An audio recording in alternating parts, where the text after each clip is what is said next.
No, go ahead, go when you're ready. All right, okay. All right. Good evening, and welcome to the meeting of the Zoning Board of Review. It is the policy of the board to caution all petitioners that they have a right to counsel before this board, and failure to do so at this time does not constitute sufficient grounds for a change in circumstances under the 18-month repetitive petition clause. All petitioners are also cautioned that if a petition is approved, all construction must be done in compliance with the submitted plans, applications, stipulations, and testimony presented to the Zoning Board of Review. During the meeting, the petition is heard. If there is any deviation of plans, applications, stipulation, and testimony after the petitioner is approved, the petitioners will be required to revisit the Zoning Board of Review. All work that deviates from the approved plans, application, stipulations, and testimony will be ordered halted and promptly removed. This is a public meeting. Comment from the public will be heard prior to any motion at the close of testimony by the petitioner and board members. Comment will be limited to the petition that is being heard. No testimony will be heard concerning any issues that do not appear on this evening's docket. With that, I need the swearing in of the zoning officer, please, Counselor.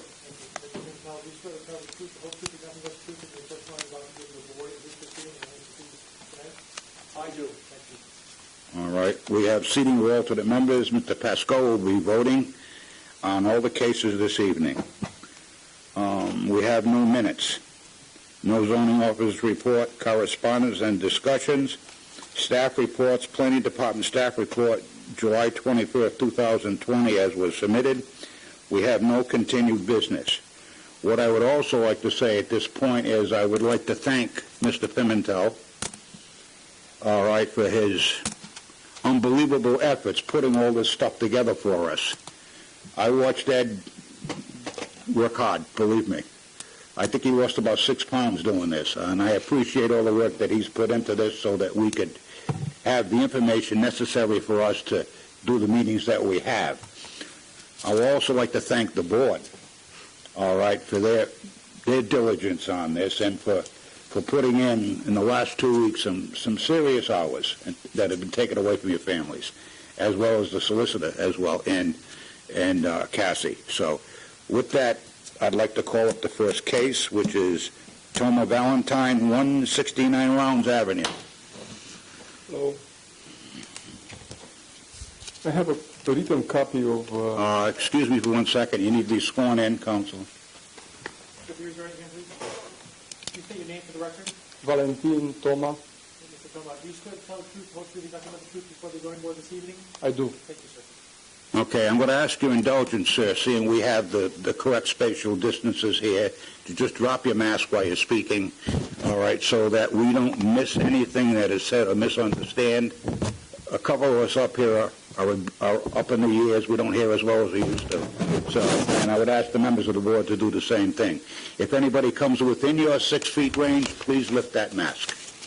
Okay? Sir, please. I have a written presentation of what I'm going to tell you, so if you want to follow it, I can share a copy with you. If you want to present that as an exhibit, fine.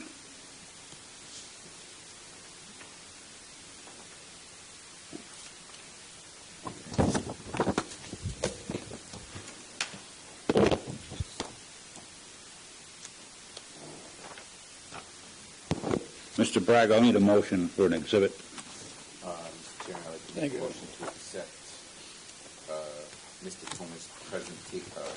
Is a summary of the presentation? Yeah. As exhibit 1. All right. I have a motion on the floor. I have a second. Second. All in favor? Aye. Anybody against? The ayes have it, so be it. Thank you, sir. Thank you. Can I start? Yes. So, hello everyone. My name is Valentin Toma. I am the owner of 169 Rounds Avenue, Riverside home. I would like to be allowed to finish building the shed located in the backyard's vicinity of the southwest corner of the property, as shown in the construction documents submitted for this dimensional variance. The property is on a substandard size lot, approximately only 6,925 square feet. The standard size is 7,500 square feet. This property is a trapezoidal corner lot which imposes further constraints on placing a shed and conforming to the mandated setback zoning regulations for this plot. This neighborhood where our home is has small backyards with little privacy from the neighbors. Many of these properties have sheds positioned in the backyards very close to the fences. Our home is a raised ranch and was purchased with an existing sunken patio of 34 feet by 17 feet and separate deck placed at the back of the house. This further diminishes options where to position the shed. The location for this shed was carefully considered as follows. The shed, it creates a visual and audio partial privacy screen in between next door neighbors. It will not shed rainwater or snow from the roof into neighbors' properties. Roof is inclined or will be inclined towards our property. Because of the location chosen and sun orientation, the shed doesn't create a shadow to my immediate neighbors. Some of our neighbors often have backyard wood fires at night, and because of the smoke produced by the fire, we cannot open the windows to air our house. I have asthma, and the smoke triggers an asthma attack. The shed creates a small buffer for the smoke. The position of the shed is giving easy access to reach needed tools like lawnmower, snow blower, etc. The shed will also house several long sea kayaks, 19 foot 7 inches. Because of the existing conditions shown above, any other location for the shed would create hardship to access, utilize, and move these items. The exterior of the shed walls is built with cement boards and durable, not painted white composite trim. These materials have a low flammability coefficient and are long-lasting and need minimum maintenance over the years. The architectural look of the shed will improve the value of the property and at the same time provide needed storage space for garden utensils, etc.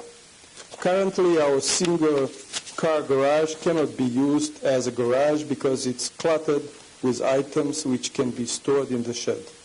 Thank you. Okay, Mr. Braga. Thank you, Mr. Chairman. I have to be honest. The variance that you're seeking is you're building. It's a brand new structure, and you built it 1 foot from the property. Is that 0.3 feet? Is that what that is? 3 inches. 3 inches and 1 foot. If you want me to prove what I'm looking at here, I can't. Personally, I just can't do it. The variance is too big. If you had taken a foot, it was a foot on each side, every side, or maybe, it depends. I have to see the backyard, which I did, but There are it would pictures. have to be more clearance than 3 inches. I mean, it's just unfair to that neighbor that you have this structure there now that never existed. It's brand. Your mic. I'm sorry. They had the structure there now that never existed, and you're building it 3 inches from their property line. Unless I hear something else, and so something comes up in the testimony that changes my mind, as I'm looking at it, I can't support it. I have no further questions. Okay, thank you. Mr. Pascoa. I have no questions, Chair.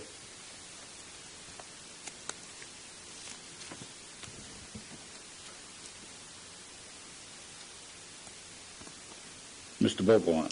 Yes, so unfortunately, I mean, you're building or built a nice-looking shed. I don't disagree with you there, but in your story, is compelling in the design and everything, but again, the 3-inch relief, even the foot relief is tough for me. The 4 feet, from the property, I'm fine. I mean, that's a variance that I could easily live with, a 1.5 feet to each side, enough for you to walk in and out on.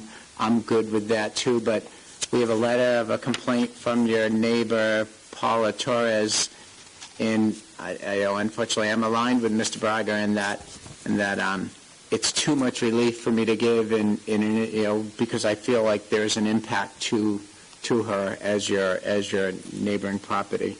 So I think the relief is large in its impact in the surrounding area. So, and I don't have any questions for the applicant, though, Mr. Chairman. Thank you. Mr. Croak.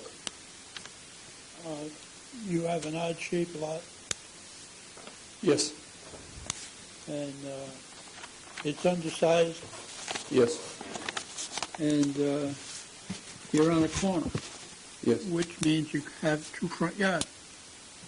2 sides. Right?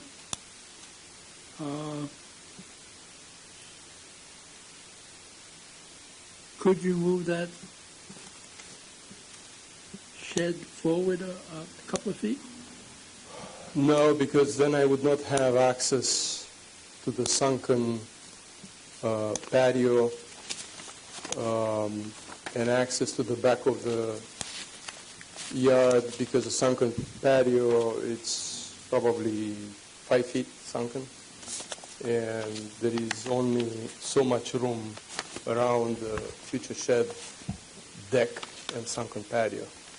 No. So it's impossible to do that. I probably, in response to you, sir, and you, sir, I could probably shorten with 1 foot from the neighbor where the shed is 3 inches from the property line.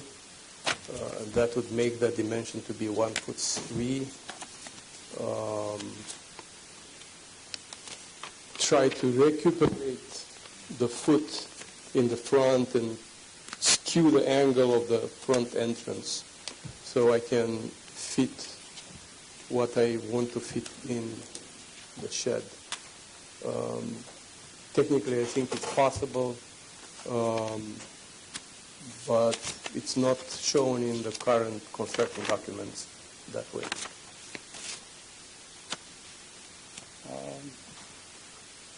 What am I going to say?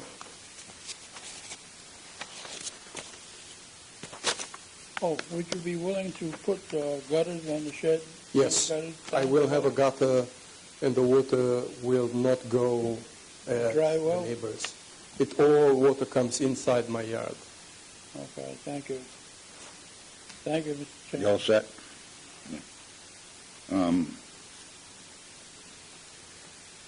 Yeah, I'm going to agree with Mr. Braga. I know there was, are you still doing that tile work? No, it's I'm an architect by trade, and I have many hobbies. And when neighbors complained, I stopped cutting tile outside in front of the garage. Yeah, you were cutting in the driveway there for a while. And Yes, and I never cut again. I only cut inside the garage. inside the garage. Yeah. Okay. But I never cut tile after 6 p.m. or starting at 7 a.m. Okay, because I know we had that issue, and I just wanted to make sure that this wasn't going to be an accessory to that, you know? No, absolutely not. It's only a place where to deposit garden utensils and kayaks. But you're not doing that anymore? That was only for my house. Oh, always for the house. Oh, Only okay, for all my right. house. Okay, I don't have a business. all right. So that's out then. I'm going to agree with Mr. Braga and the rest of the members. I just think it's too excess, quite honestly, and that tightness on the fence is an issue. I mean, unfortunately, and I think this is a discussion we've had for years, if we chased sheds in this city, that's all we were doing for 24/7, believe me. And unfortunately, right now, we get them at random as time moves. And I honestly think that more go up than we get down. Again, because there's other issues we're concerned with, too, as well, as from the zoning aspect of it. But I just think it's much too intense. It's too close. Privacy factor, you're pretty well hidden in there with the trees on your property. You can't see from that corner. I know that. I'm not sure I understand what your comment points towards. I don't understand what you say, sir. Oh, no, I'm saying with the trees all around the house. Those are only in front. Huh? Are the two front sides? Yeah, I'm saying, you got privacy, that's for sure. A lot more than most on that street, There is no privacy in between the neighbors. Not between Woodcrest and you, that piece. The backyards, there is no privacy. No, I just think it's too over-intense, quite honestly. So the point you are making, over-intense, meaning that It's too big. you have a wall which is right on the property, which is offending because it's right on the property and it's What wall? the possible wall Of the shed. Of the shed. The shed itself. Yes. Yeah, we're saying it's too close. But what is offending the closeness? The It's wall. offending the property behind you. In what manner? And being very close to that fence, it's decreasing the value of that house probably, of that property. We have to consider that. Okay? I mean, I understand it's a substandard lot, okay? And like everything, everything in this world, sometimes you get to a point, you trade houses to get a bigger home to do bigger things, I guess,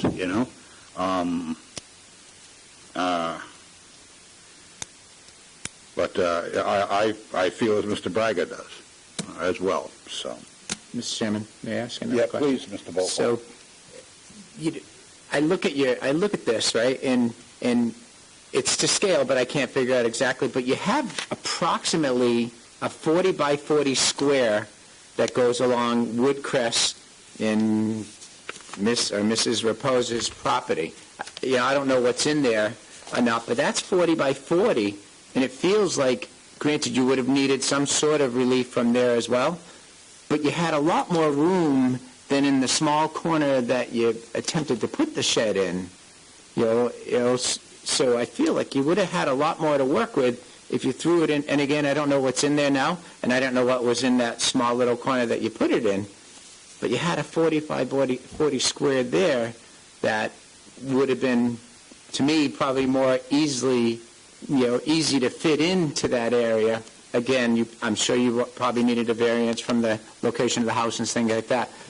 But I don't think you would have been forced to go 3 inches from one property and a foot probably from another property, on that, and I would have, and as we all would, like to have worked with you on it, but the 3 inch is very hard for us to pass, in terms of that. So The other area you're pointing towards, sir, is all around the property. On that side of the house, I don't have a door, and it's basically a long hike all around the property. yeah, but it's your shed. I mean, the things you list, right? Like your snow removal, kayaks. Those aren't things that you need to access, daily from your back door. A lawnmower, A 20-foot kayak would start here and end somewhere in the wall, which is very difficult to make a turn in tight spaces where you have fences and you have plantings. Right. I mean, really, technically, if you put it where I'm talking about, it's closer to your front yard than where you have it, just because of the odd shape of your lot. So that I Yeah. would need to open another gate. Yeah, Make- okay. Take I understand, Yeah. yeah. Yeah, I assumed it wasn't a perfect spot.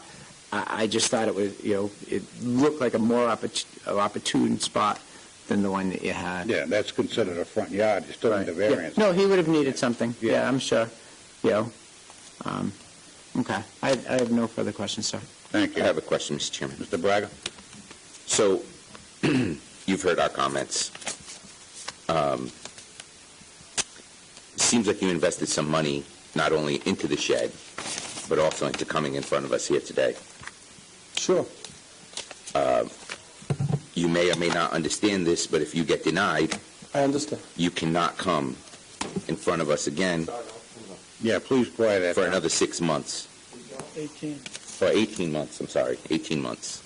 Unless you significantly change the plan. Right, unless you significantly change your plan. Well, if I get denied today, which it looks like I am, because my sunken existing patio, it's full with wood materials, and I have 2.5 walls built, I would probably immediately make another plan and position the shed in the area where Mr. Michael Full power line. Yeah. Barron was mentioning.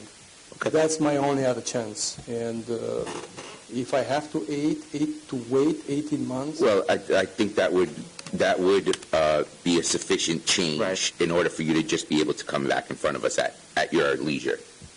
Okay? Because now you're moving, it's a completely different, It was a different plan. different plan completely. So if that's the case, then, If you deny it, you deny it. yeah. Yeah. Okay. So, sure. So, like, he can come back next month. I would, Plan. yeah, Yeah, it's a different plan. Okay. right. Right. If he does what he just said he was going to do, then yes, that would be, you don't have to wait 18 months. If you continue it or you give it, now you got to play the 1 month, 2 month, 6 month thing. Right. Finances, I don't know, time periods or whatever. Question, though. He's at his leisure now. Sure. With no, Can I ask, where's that? Yeah. So from the applicant's perspective, not in terms of approval, but in terms of the least cost and, what's more advantageous to continue, submit a different plan, whatever else is involved in a continuing versus, going for vote, running the risk of being denied, getting denied, and then having to present a much different plan and showing up at another. Yeah, Having to wait 18 yeah. the question is this being continued? Can you catch me? Or do I go to a microphone?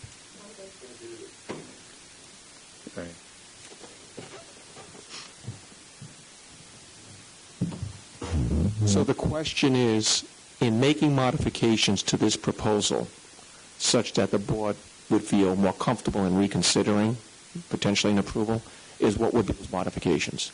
If it's a matter of shrinking it down, providing a greater setback, that all falls within the same genre of relief that was being requested. But if it's like, well, we'd rather see it over there, the problem is there were some variances that were not requested because they weren't required. For example, like Mr. Beauplan says, maybe it'd be more appropriate over there. But now there's the variance that would be required there. Even if you comply with the setbacks, is you can't have an accessory structure between the principal use and the public right-of-way. I'm not saying that may not be an appropriate area, but that relief was not sought. It was neither advertised or noticed. But if it's a matter of just reducing to give some leeway so the board feels a little more comfortable, yeah, it's just a matter of a continuance. The only expense that the applicant's going to incur, he's got to go back to the surveyor, show the new proposal on the Class 1, and then submit, of course, new construction plans showing what the end configuration is going to be as if it was an as-built. So that would be the only expense in that regard. But if it's a whole different proposal, moving it, asking for the relief, you might as well just withdraw and draw up new plans and a new survey because he's going to have to ask for different relief. You know what I'm saying? Because he didn't ask for that variance. No, I understand completely. Do you understand what he's saying? Not really. Okay, so, sir, if you were to ask for a continuance, what would be the purpose of the continuance from your perspective? What would you be doing to this? So I'm not even sure that he's aware that he can ask for a continuance. So you have the ability to ask for a continuance if you want to make modifications to this proposal. If you're going to continue with the same proposal, you just then ask for a vote, right? However it ends up being, it ends up being. But if you're considering, I heard the testimony, I think I know what their concerns were, let me go back, because they can't tell you how to design it, because that's almost like assuring that they're going to give you an approval. They can't do that. But if you say, I've heard the concerns, I think I have another idea in mind that they may consider, that may meet the burdens, may meet the letter of the law, let me go back, let me ask for a continuance, 30 days, 60 days. I'll go back to the drawing board, ask the surveyor to design something different that I have in mind, some new plans, submit it under this continuance. That way you don't have to re-advertise, you don't have to re-notice, you don't have to pay another application fee. Because as a matter of law, the whole point of this is to make sure that we protect the public's interest. If the public had an interest, either submit something in writing, attend the meeting, whatever it may be. If we continue this, we're going to continue this to a date certain, then it's up to the public's responsibility to find out what that date certain is, so you don't incur any more expense. So those are your options. Or you can withdraw, go back to the table altogether with a whole new proposal, or you can roll the dice tonight. And if the applicant wishes to move the shed to a complete, that would have to be a withdrawal. Well, I'm going to pose a question to the solicitor. I know there is a Sweetman case that says if the relief is sort of in line, but that's a really altogether different variance. So it's not like he asked for a side yard setback, right, and forgot to put the rear yard. He would have to ask for a variance of situating a structure between the principal use and public right-of-way. It was a whole other section of the regulations, which he did not pursue, and I didn't advertise, and I didn't notice for. I would treat that as a new application, but I'll seek legal counsel on this, advice on this one. Okay. So it would be a new application. Correct. Which means that I would have to wait 18 months. No. Only if you got denied and you wanted to come back with the same exact application. Right. That would be a whole new application, completely different from this one, so you can come back right away. So let me add something, though, to counsel. So even though the neighbor impacted by either one was informed and responded to us, but because they responded to it, the variance sought being it too close, and not necessarily the new potential variance of being in the front yard. Well, let me play the scenario. Yeah. So let's say the neighbor across Woodcrest, who's noticed because he's within 200 feet, looked at this and said, "Oh, that's in that far corner. I don't care." Right. Okay. Then he gets approved. The next day they're building a shed in his front yard. Right. Wait a second, that's not what I reviewed. Otherwise, I would have come out and spoke against it. Right. Those are the things you got to be careful when you don't Okay. advertise and notice the actual relief that's required for a specific petition. I get it. So, I'm fine. So, can I just say that you can do whatever you'd like. Like you said, a continuance, you can roll the dice and have a vote today. You can just ask for it to be withdrawn and come back with a new plan. You might want to choose something that's going to give you the most flexibility, because it's hard to make a decision standing here in front of us for the first time. I understand. That would be What I heard, we have 1, 2, 3, 4, 5 voters. Yep. And the majority would have the word what I can follow or not. So if 3 of you voted no, it's not a majority. It actually only takes 2 of us to vote no. You need a 4 in favor to win. okay, so it doesn't look good for me. I understood that. I have 2 choices, I see. One choice which is simple, without understanding technically what I should do. I had the impression that the 3 inches on the south side of the property were the most offensive. 1 foot would be more acceptable. So for me, it would be the least cost would be the best cost for me would be to actually be able to move that south side to be 1 foot away from the fence. Would be the same like the other side, the long side of the shed. So both sides would be at 1 foot from the property line. If that would be something I would pursue, if I could get an understanding that I might. We can't do that, sir. Okay. under the law. They've expressed their concerns regarding this proposal, All right. right? I understand. If you have a different idea, you have the right to submit that different proposal. For this board to say, oh, yeah, if you do that, we'll approve it, is against the law. So you want to submit a different proposal and come back, and then you have your whole conversation, that's how you do it. That's a withdrawal. So right now... No, he could continue to Just modify. continue. Oh, okay. The only thing I want to put on the record is, I'm not clear that the gutters were shown on these plans. I think Yeah, they they were. are. I Are they think out? they And the were. setback is to the gutter line, or to what's being constructed The now? gutters are on the front of the shed. Oh, okay. On They're the not on the side. property boundary side? No. Oh, okay. Because, all the incline is towards my property. All right. Or the east side. Yeah. So, I mean, my recommendation, sir, request a continuance. Yes. Go back, have a conversation with your surveyor, whomever's designing it, relay what the concerns were, and say, I don't know what they're going to approve and not approve, but it seemed to think that it was the setback issue, it was a little too intense, whatever it may be. And then get back plans to me. We have 6 items on August 12th, and you may need more than in a couple of weeks, but how much time do you need? from my perspective, I can be done in a day, but the survey, I don't know. Right. Why don't we push it to the September one, because your August 12th has enough already. Yeah, August 12th is every half hour, and they're going to be lapping over. There's no question about it on that day, because we got a couple of September, controversial. though, was that? But September 1, 2, I have the most controversial ones. I'm putting the 2 Rumford ones on. Right, But we can take this immediately at 6. right. I think we all have an understanding of what the board thinks is the issues here, and if he's willing to address those issues, that may go much faster, and I can put it in advance of those 2 controversial ones. Thank you. Would you like to ask for a continuance for September? September 2nd, I believe, is the Wednesday that the meeting. So Yep, you'd like to ask for a I would continuance? like that. So I'd like to make a motion to continue this matter until September 2nd. I'll second that. Sorry. Go down. I have a letter here from a neighbor that I have to get into the Oh, record. good point. Okay, so let's get that in, and then we'll play with the motions. Could I get a copy of the letter also? Yeah, all right. The letter is addressed to,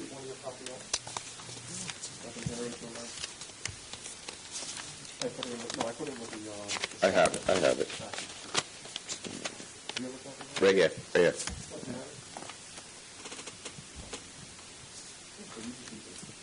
Thank you. okay. Can we move forward now? Letter is addressed to Mr. Edward Pimentel, City of East Providence, obviously. Hello, as a neighbor of Mr. Toma, I am not in favor of the accessory shed being built directly against the property line. I am not in opposition of the shed in general, but I am concerned about the lack of distance from my property line. During rain or snow, the precipitation will drain directly onto my property, potentially causing flooding and/or erosion. I also have 2 small children who like to play ball. With the shed being so close to my property, it would likely that at some point they would hit the shed and potentially cause damage with the ball. I do not want to be responsible for the damage should that ever occur. With the shed being appropriate sized and placed further from the property line, the likeliness of that occurring is less. Also, with the shed abutting my property, it acts as an eyesore and will impact walkability should I ever want to sell my home in the future. Lastly, should any repairs be required on the abutting side of the shed, what is the plan for Mr. Toma to repair? He does not have access to that side. It would only be accessible through my yard. Thank you for the opportunity to speak on this matter. Paula Torres, 5 Woodcrest Drive. Okay, that's it. Now, we have a motion to continue. Is there a motion to continue? Yes, sir. I'd like to make a motion to continue this matter until September 2nd. September 2nd? Second. All right.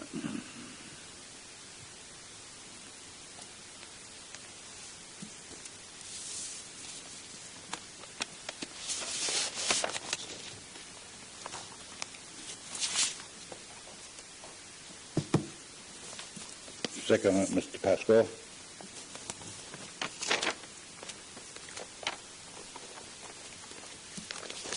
Okay, on a roll call vote, Mr. Braga, I vote aye. Mr. Pascal, Aye. Mr. Bopalan, Aye. Mr. Croak. I have one question, Phil. Is it going to be a hip roof or a slanted roof? It's a slanted roof towards my property on the east side. It's going to full, the slant's going to come down into your property? Yes. Okay, I vote aye. I'll vote aye as well. Your request for the dimensional variance has been continued until September 2nd, 2020. Thank you. Just 2 points. Because we need the exact same form of membership in your institution, can I get a polling? Is everybody going to be here for the September 2nd meeting? I'm here. I know you're recusing yourself from that. From the other one, but I'll be here. Okay. And secondly, sir, I need to have everything no later than 2 weeks in advance of the meeting, because I need to distribute again for comments from staff, and then get the comments. So, right in the middle of August, I'm going to get comments. I'll call you, sir. Okay. Good luck. Thank you. Thank you. Yep, you're welcome.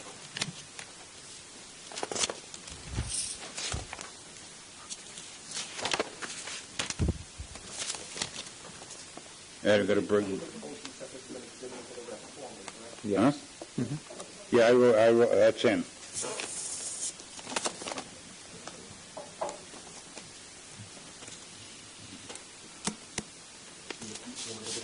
Yeah, they're at 6:30. We'll have some after this one, I think. Yeah, but those people, one and a half hour to get set up anyway. A half hour to get set up? Oh, great. Great. They're bringing in. Oh. He gets paid by the minute.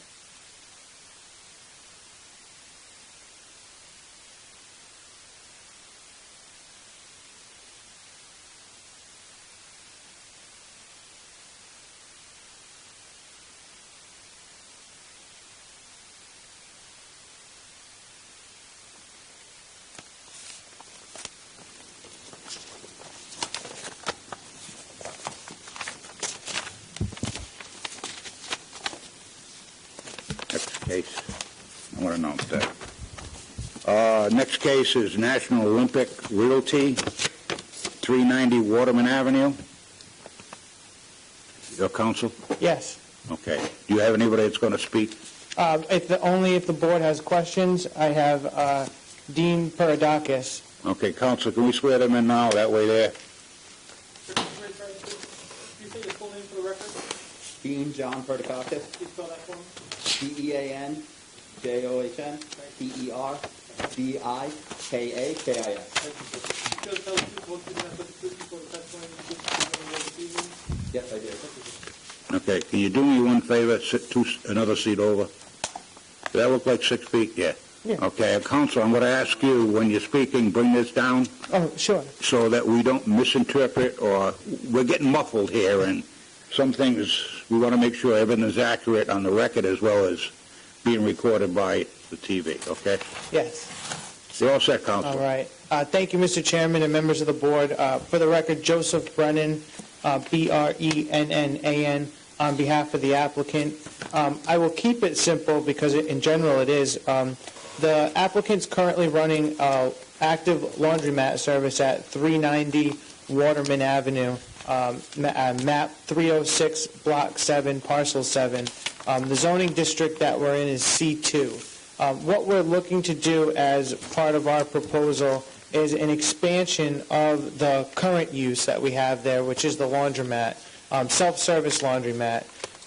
The reason why we have to come before you, and the addition would be a 45 feet extension for a total size of about 1,300, a little bit over 1,300 square feet. The reason why we're before you today is because we are abutting a residential district to the rear, and as a result, the code requires that we have a 30-foot setback, when in reality we can only provide an 8-foot, 2-inch setback. The current building as it exists today does have that exact same setback at 8 foot 2 inches, and we would be just extending it directly along the building line all the way down.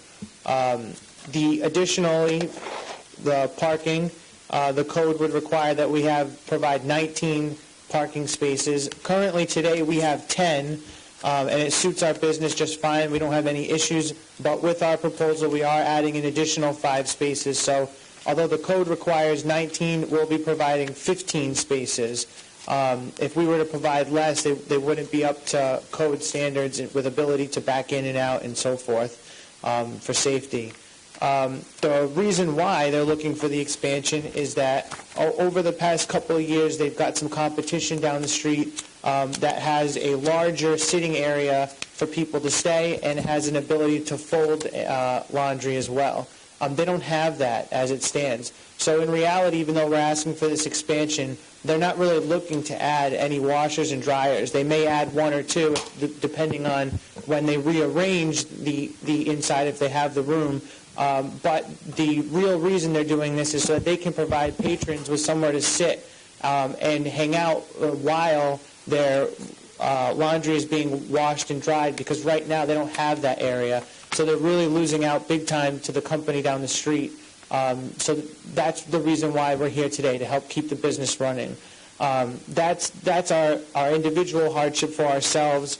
The hardship that we seek relief from is also due to the unique characteristics of the subject land and structure, and not to the surrounding area. Because as I stated, the building's already up. The applicant purchased it that way in approximately 1995, and we're just looking to expand along that exact line so that it still looks as one cohesive unit of a building. In order for us to meet the setback, if you look at the size of our lot on the map, it wouldn't allow us to provide any actual parking safely at all, or flow of traffic through the building, and then it would obviously give a very odd-shaped looking building.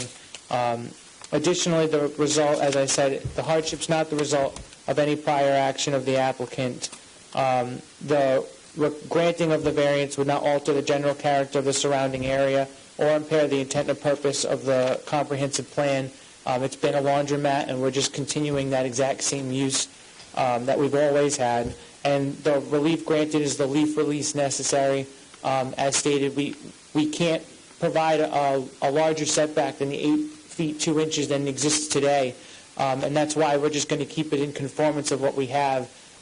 We have read, and additionally, the hardship, if not granted, would amount to more than a mere inconvenience, because we have a very fearful that the business would have to shut down and move. So as I say, it's the least relief necessary because it's already in line with the building.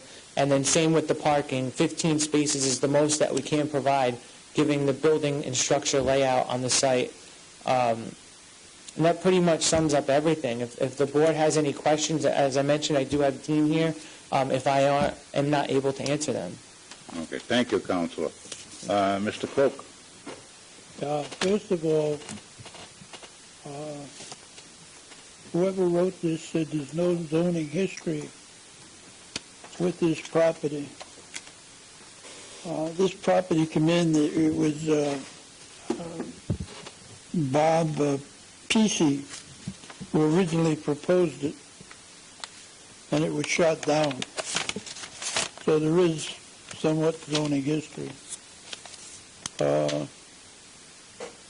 Where do you plan to relocate the handicap parking?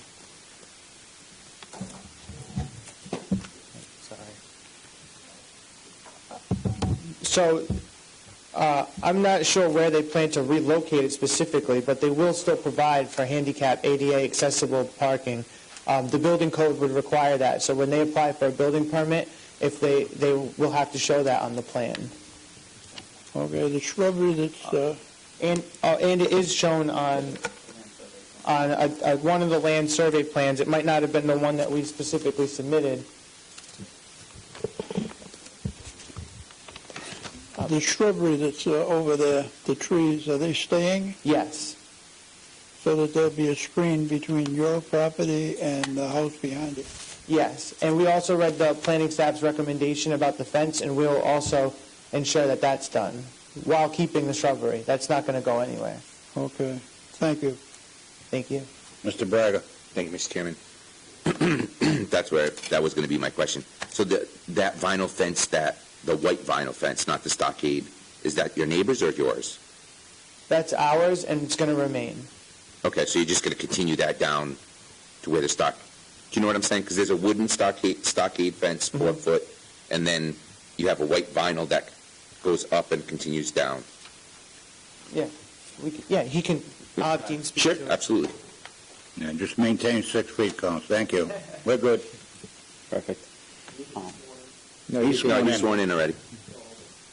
So the white stockade fence is on the side of the building. No, the white vinyl that goes along the back of the building. Divide the Yes. residential from the commercial. Yep. That transitions into a wood 6-foot stockade fence. And then Is that 6 foot or 4 foot? that's 6 foot, and then behind the tree line, that does drop down to 4 foot. Okay. And that can be changed to a 6 foot, that's no problem. Now that, I apologize, that may be the neighbor's fence. I'm not sure about that. The wooden stockade fence? The 4 foot. Okay. But we Okay. have put up the 6 foot all the way down the building. Right, so if I'm looking at the plan, the shaded area behind the proposed addition, Are you looking at the land survey plan? I am the first, the proposed site plan dated June 22nd, 2020. Yes. Okay. So right behind the proposed addition, you have a shaded area, correct? Correct. Somewhere, I believe it's probably... That is a 4 foot for some behind the fence, Yep, and then I believe it goes up to a 6 foot. okay. But that can get changed to be all 6 foot. I think That, I'd like a stipulation Not a problem. that said that we would just go to all the 6 feet. I really, the rest of the variance you're seeking is really, it's for parking. The 8 foot 2 inch, I agree with your counselor. I mean, it's just a continuation of the line that's there. That speaks to the structure of the building, and that's why you have to put it there. And as far as the parking, I really don't have an issue. A laundromat, we know people go in and out, they drop the stuff off, they leave, some of them hang out, which is why you want this. I really don't have an issue. I agree with planning in that. Let's get that 6 foot. Let's buffer the residential as much as possible. Absolutely. That's not an issue whatsoever. And really, I don't We'll have an issue accommodate with any of it. I have no further questions, Mr. Chairman. Thank you. All set? Mr. Pascola. I have no concerns, Chairman. Mr. Beauplan. Yeah, I have just a couple of questions. And I agree, as long as you're willing to make the 6 foot a stipulation, I'm pretty good with that, too. There was no side yard relief needed? The plans look awfully tight, but there's nothing, that 8 foot 2 is on the, it's actually considered the rear yard relief, right? Yeah, it's not even, it's not even an issue of side or rear yard. It's whenever a commercial use abuts a residential use. Okay. Side and rear, front all get vacated, and you have that super kind of increased setback of the 30-foot separation, Okay. whereas the others would be the typical 10, 15. So it supersedes the dimensional criteria and adds even further requirements. And that's for the 6-foot fence. There's a mandatory requirement when a commercial use abuts a residential use. It's the obligation of the commercial use to minimally provide something of solid appearance, a fence and so forth. That's got to be at least 6 feet minimum and no higher than 10 feet. So when planning staff, because we had a nice Zoom meeting with the attorney and the applicants prior to this to vet out the development and to see if it would trigger development plan review and those things, and it didn't. But when the planning department was preparing their staff report and we had conversations, we know we could impose the requirement of the 6-foot fence on the new piece. But they said, you know what, it's going to look a little lopsided. Well, to protect the neighbor, let's do 6 feet all the way. So that's why I would also concur to put that as a condition of approval, because there may be an argument as to whether that part is grandfathered. So, and if they're willing to do it, it's not an issue anyway. So I think Mike was asking, is it too close to the Hicks Street side? Is that what you're saying? So that question comes down to Right here. I'll take take a look at.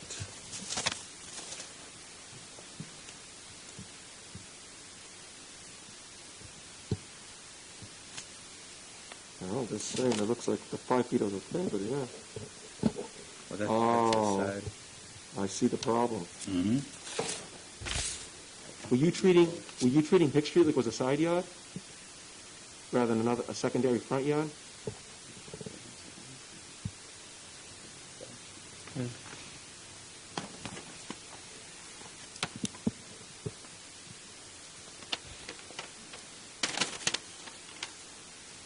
The way that we interpret it was that Waterman Avenue would be considered the front yard, and that Hick Street, if anything, would be considered as a side, and under the C2, That's a we side. believe the side is 0 as required. Right, no, every property boundary that fronts on a public right-of-way is a front yard. This is one of those classic cases where this board can modify an application under that case. It's the board's discretion, because what that case stated was that a reasonable person, if they had an interest in this application, would have come to understand that they needed setback relief and those types of things. And so adding a front yard setback in addition to that they can't comply with the distance off the property boundary and so forth, and that would be the more restrictive. I don't have a problem with this. That's unlike the other one where the variance wasn't even noted in the relief being sought. Here they actually did note they needed setback relief. Was the abutter notified of this application? Is this person qualified as the abutter? The street, so would the houses, would 200 feet radius encompass this? Yeah. It would? Oh, yeah, absolutely, across the street, sure. Ask her.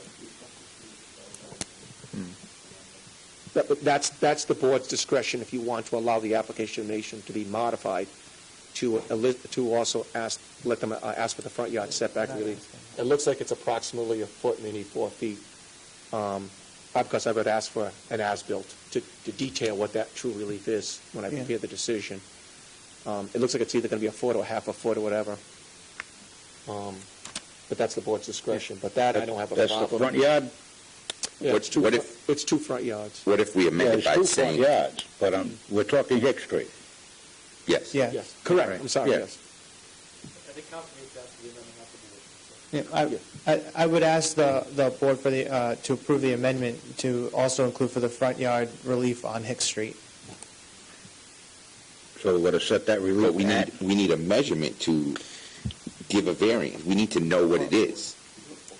It's, what we're proposing is 2 foot 4 inches From from Hick property Street. line? So we would need Or a from the- variance for 2 feet 6 inches. When you say 2 feet 4 inches, you're talking from the property boundary. From the property line, not the actual street. There's a sidewalk there that I'm not including in my measurement. Can we look at that? Yes. It should be noted on the land survey Yeah, plan. it is. It is. It's on the, it's called proposed site plan, but it is the Class 1 survey by Peter Sapola. I got a lousy print. I don't, You mean the This actual one. measurement? yeah. Oh, no, he just scaled the survey, I have a copy that I the can... pro- That shows the measure, that shows No, the the, property owner just scaled it, right? You don't have the actual measurement on it. do you? No, it says 2.4, Is this it right here? Look, 2 that feet 4 2.4? inches. so can we see can you it? read that? My eyes are terrible. 2 feet 8 inches? Oh, I see. I see it. It's 2.4 inches. It looks like It's 2 feet 4 inches. Yes. Yeah, Yeah. it says 2.8. See, the print's not good. No, that's not clear. Maybe my eyes are not good. that would be this to this, right? Yeah. Yeah, it says 2.8.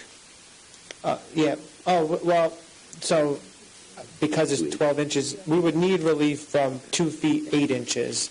Right. And we would be proposing 2 feet 4 4 inches. inches, right, yeah. That makes sense. From 5 feet, right? It would be 5 feet? You're Yes. asking for a 2 foot 4 inch variance. Yes. No, Yes. Yeah. Because what's showing here is that you can provide a separation of 2.8 feet setback from the front property boundary in Hicks. You're not on the Class 1, granted, but it's not, that's what it says here. Yeah, I got that there. I'm modifying this one, too. And when you build it, as long as you stay with the measurement we give you today, or whatever you ask for, the relief that you ask for, you're good, okay. right? Am I wrong? That is absolutely correct. Okay. Are you okay with that? Yes. You okay with that? We're moving to that to what now? So you need Two- to ask that at board. 2 feet what? So they're saying that the building will come to a line that's no closer than 2 feet 8 inches off of the front property boundary fronting Hicks Street. Yeah. So the relief they are asking for is a 2 foot 4 inch variance, front yard setback variance off of Hicks Street. Yeah, here it says 2.8. Can I ask a No, question? no, that's what they're providing. They're asking for a 2 foot 4 inch variance. Oh, okay. Can I ask you a question, Mr. Zoning Officer? I mean, if they sought a 2 foot 8 inch variance, and then they pulled it in 4 inches, to the, The what board, would be a problem with that? Right. 'Cause we granted them up to 2.8, they only used 2.4, no issues, you know what I Right. mean, if you took all the way to the No 2.8. practical issues. the zoning board can only give specific relief and not general relief. But if the board wants to give a little bit of latitude and say you have the right to build up to that, but if you want to push it back a little bit, so be it. So you don't restrict in Right, case they need right. it, that's your In case you- discretion. In case you're off 2 inches. That's your Yes, thank discretion. you. So we would ask relief for 2 feet 8 inches then, For the extra 4 inches of latitude. the front yard setback to Hicks Street. And there's no gutters on that side, right? The gutters are on the, That's correct. and there's no other overhangs Yeah. on that side. Yeah, I mean, I'll make a motion to modify the plan to add relief of 2 feet 8 inches on the side yard, or actually, it's a front yard on Hicks Street. Actually, we're doing a stipulation. No, you have to modify the application. You have to make a Okay. motion to allow his request for that additional relief. All right, so, Right, so he requested it, I was making a motion for it. okay. So I have a motion on the floor then. Mhm. Okay. For modification. Do I have a second? Second. I have a second by Mr. Braga. On a roll call vote, we have to do that now. Mr. Crook? No, Nate? yep,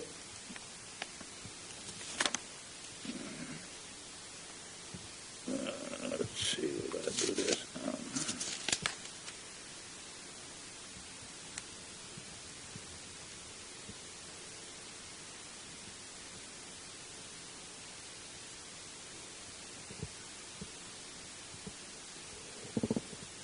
That's 2.8 Yes. setback on Hicks. Well, at this point, you're granting 2 feet 8 inches of relief. Right, of So you relief. can go up to 2 feet 4 inches from Hicks. Right. That's correct. The only thing the board is voting on right now is whether to amend the application. That's Right. right. Not granting any That's relief. right. Yeah. Correct. No, I'm not, no, I'm just Yeah, well- amending. Just to amend the application. To allow him to seek And then you got to vote on the You're application. going to vote on the relief. Right. Right. You're allowing him to seek that relief tonight.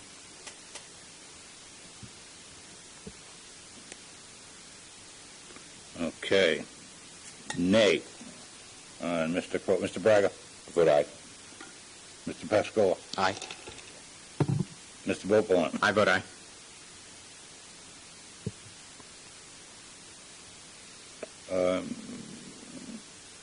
I'll vote aye as well.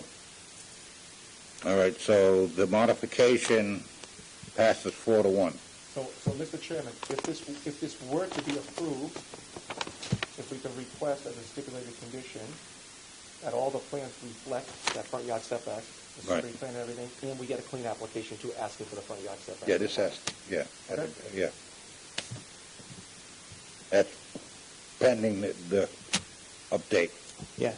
Okay. The last question that I had, Mr. Chairman, Yes. since I had the floor, was, the point was, you're adding, are these new dormers? That's what it says if my eyes are okay on sheet S101, you're adding new dormers, or are they there? No, those will be added. Okay, all right. Okay. I think that was all of my questions. And we had talked about the 6-foot fence for the whole length of the neighbors. Yes. Great. That's on the existing and proposed, right? That, yes, on the existing and proposed, thank you. Yeah. I have no further questions, thank you. Thank you. Thank you.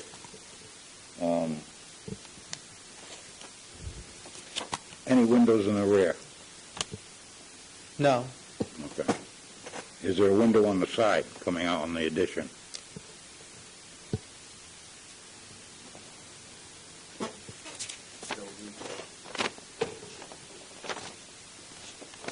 Most likely we will put one, but towards the front part of the building. Oh, in the On the front, side. yeah, well, Well, no, it'll be on the side, but it will be on the front part of the side, not towards the rear.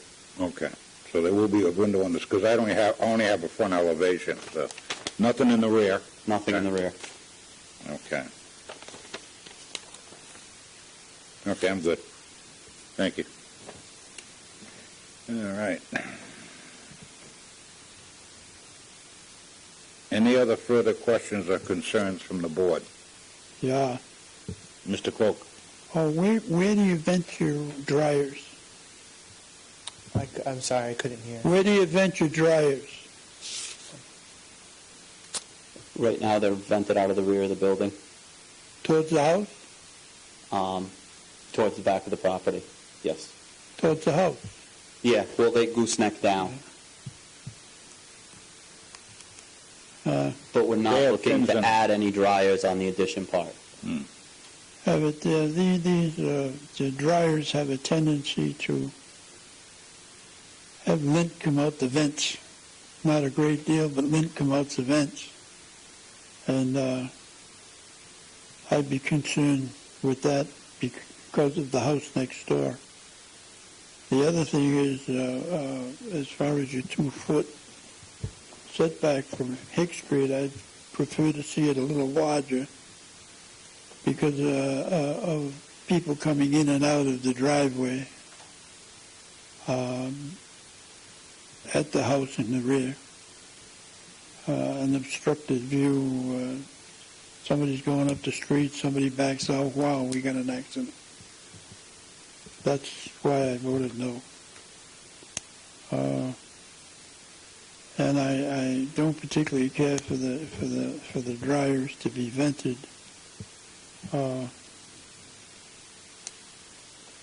towards the neighbor's property.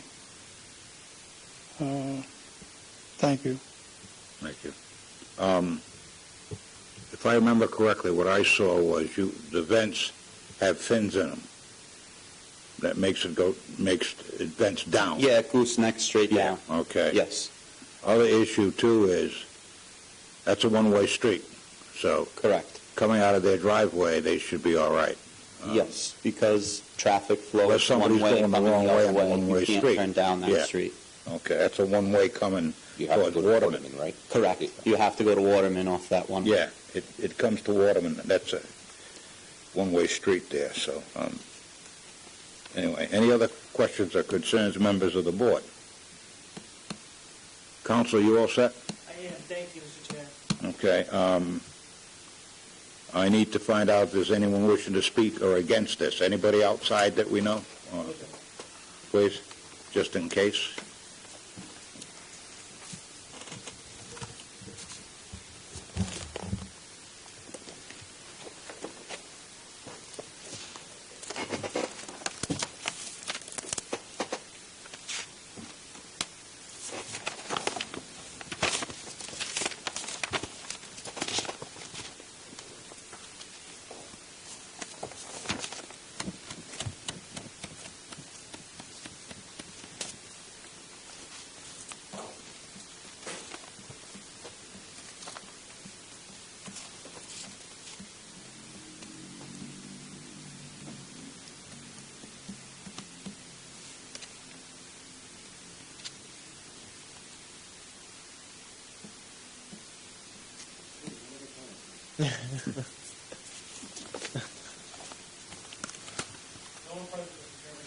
All set?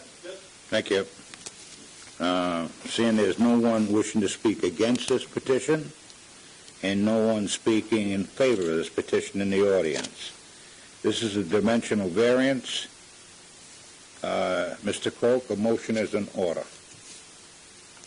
Based on all the evidence presented to the zoning board of review, personal knowledge of the members of the board of the land and the area of the city of East Providence, the zoning board of review hereby finds that the hardship from which the applicant seeks relief is due to the unique character of the subject land and not the general character of the surrounding area.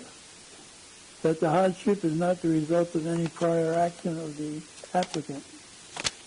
that the granting of this requested dimensional variance will not alter the general character of the surrounding area or impair the intent of the city's comprehensive plan, that the relief to be granted is the least relief necessary, that the applicant would suffer a hardship to a standard of more than a mere inconvenience unless this dimensional variance be granted. I move that this dimensional variance be granted, subject to the petitioner obtaining all necessary permits. As I said before, I'd prefer to see a larger setback from Hicks Street, but I know I don't have anybody to come along with me, so that's that. I'm not happy with the venting of the dryers, even if you have a cap with a spinner on it. The lint does come out the spinner's veins.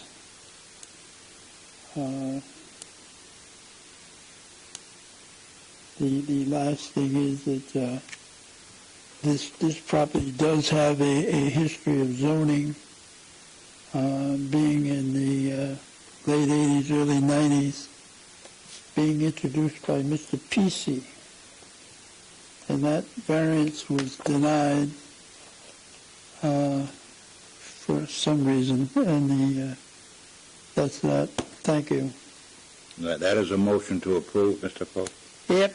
All right, thank you.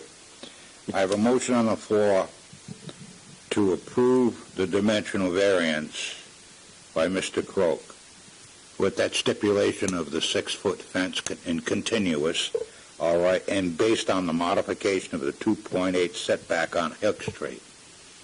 Okay. Does the petitioner agree to the motion and all conditions just stipulated, understanding that strict compliance means that any deviation will necessitate revisiting the zoning board of review? A revisit can be requested by either the zoning officer or any member of the zoning board of review. Yes, we understand and agree. Thank you, Mr. Chairman. Do I have a second? A second. Chairman, I think that was supposed to be 2.4. Huh? 2.4? Not 2.8. Or was it 2.8? No, it's 2.8 of relief. Right. Of relief. Yeah. For The variance, proposed so- of 2.4. Oh, sorry. Setback. Yeah. All right. Gotcha. I second, Mr. Chairman. You seconded it. On a roll call vote, Mr. Croak. Aye.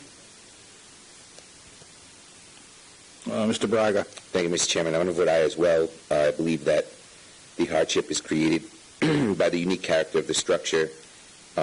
Obviously, if the applicant bought the building in 1995, it was not due to any of his prior actions. I do not believe that it will alter the general character of the surrounding area, and that it is the least relief necessary. So therefore, I vote aye. Thank you. Mr. Paxall. Oh, well, I as well. Mr. Bopal. Yes, I agree with Mr. Braga's findings. And the existing laundromat, really the only possible expansion location is where the applicant's proposing it. To me, the changes and modifications that the applicant's willing to make, put up the 6-foot fence for the whole area and buffer all that, I think good changes that help ensure it won't impact the surrounding area, and that the relief is fairly minimal, and I'm going to vote aye as well. Thank you. I'll vote aye as well based on the testimony before this board and the stipulations that were proposed and agreed with. With that, your request for the dimensional variance passes 5-0. Good luck, and thank you for your time. Thank you all for your time. We appreciate it. Good luck. All right, I'm going to call for a recess. Yes, does the board want to recess all until the next meeting, or do you want to get back a little earlier and discuss the procedural points? I leave it to the board. Yeah, let's take 10 minutes, and then we'll do a... Well, so it's 7:11. The next one's come in at 8. The next one is not till 8, but we need to open up at 7:30 to address the continued item. So why don't we just come back for 7:30, Yeah. and then we'll do the continued After we business? continue, then we'll do the other stuff. Right.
Ed will be back in about 15. Huh? Yeah. Ed, we don't have to wait for him. No, all right, good. Okay. I'd like to resume the meeting at 8:02. The next petitioner is Nordstrom EFD, 40 Catamore Boulevard. I'd like to apologize for the delay, gentlemen, on behalf of the city, but it's just a little glitch we had. That's all. Bad communication. Nothing wrong with that, right? As long as we can correct it. Thank you. I can't hear what you're looking for. This, yes, yeah. Catamount, yeah. Catamount. Yes, please. Please, I've got a quorum now, so Excellent. So I'm going to tip this down a little I bit. don't want to tell you to hurry up. We may lose it in a minute. I'm going to tip this down just a little bit. On the phone is our corporate counsel, Okay, Gina I'm just Barreto. going to ask you, Oops. Good evening. please. Yeah. Okay. It's What I'm sworn going in. to ask is that when you're at the podium, maintain your distance, drop that mask, only because these masks tend to muffle everything. We may miss something here, or you may miss something from us. Okay. So if you approach or you have to cluster within that 6 feet, then I'm going to require that that mask be up. Okay. Or you stand back, let that individual talk. I think that's the easiest way we can do this, to maintain that distancing. Okay? I need to have you sworn in, counsel. Anybody else going to be speaking? Okay, if you're going to be speaking, then we'll swear you all in at once. That way it's easier. You swear to testimony about the zoning board tonight will be the truth, the whole truth, and nothing but the truth. Yes, I do. All witnesses are sworn. State your name and address for the young lady. Sure. My name is Wayne Burkett. My address is 1603 Plainfield Pike, apartment G5 in Johnston, Rhode Island. On the phone, I have our corporate counsel, Gina Barreto. So I'd like to give her an opportunity to, provide any information that you might have related to any legal matters. And then what I'm going to do is I'm just going to go through a couple of highlights, kind of on Nordson, the foundation of some of this project. And then I'm going to turn it over to my partners behind me to go through more of the details and be here for any kind of questioning that you might have. So Gina, feel free. Good evening, everyone. Thanks for having me. Let me know if you have any specific questions. I'll be available to answer anything that I can tonight. Excellent. Thank you, Gina. So as you guys, all you know, Nordson ESD, also formerly known as Electron Fusion Devices. We've been a member of the East Providence community for several decades now. Prior to the Catamore Boulevard location, we occupied two buildings on Waterman Ave, so they were consolidated about 10 years ago now. On the Catamore Boulevard site, we manufacture one component disposable. We manufacture one component disposable syringes and plastic devices that go into a wide variety of end markets, as well as dispensing equipment, valves, controllers, and things of that nature. Over the past, at the Catamore facility, we employ about 250 people, plus minus on any given day. That level's been about the same for the last 6 or so years. Our growth over the last 10 years is what is creating this need for these storage silos outside of the facility. We currently receive all of the product that would be in those silos in small down-packed, pallet-sized boxes, if you will. We receive those deliveries 3 or 4 times a week. Our goal with this project is to eliminate the need for 3 or 4 deliveries a week and have this bigger bulk storage outside, so we can take those deliveries. The product would be loaded into those silos outside of the building. That'll eliminate some of the truck traffic on the road, because we'll be doing 3 or 4 deliveries a quarter versus 3 or 4 deliveries a week. It's also going to reduce some of the foot traffic in my facility. What that will do is kind of improve the safety for some of my employees, so I don't have boxes on fork trucks driving through the facility all the time. The growth we have, we used to move one of these boxes per shift or per day. Now we're moving them 2 or 3 or 4, 5 times per shift. Hence the reason we want to go to this bigger containment device, being a silo outside. Part of that is also installing some automated equipment to take the resin that would be in these silos, the plastic pellets, and feed those directly to the equipment inside the building that actually molds the product. Part of that will allow us to take those employees who've been moving things around the facility for the last couple of years, increasingly more frequently, and allow them to do more important, more value-add things in the facility. So this is in no way a project that's going to cause the 250 employee count to be reduced in any fashion. We're just going to take those employees and have them do, more important, more value-added type jobs. So the other thing I just wanted to touch on, it's important that everybody I talk to about Nordson, one of the really great things about Nordson is the foundation that Nordson has. It was created, it's the charitable side of the business, and our facility, due to its growth in revenue and size, we are awarded about $300,000 a year to give back to the local community. We form little committees inside the facility, and we interview folks that apply for grants from us, and every year we give back to the local community, and we try to stick to the Providence County area as much as we can to give those funds back. So it's something that I like to tout, for Nordson as a whole, because you hear a lot of companies out there. This is something that I think is truly, truly amazing. So do you have any questions for me before I turn it over to the folks that will speak to some more of the specifics? We'll take them and then Feel back free. into you folks. Happy to do it. So I'm going to leave Gina on the phone here, so if anything comes up, she's available right here. Thank you, by the way.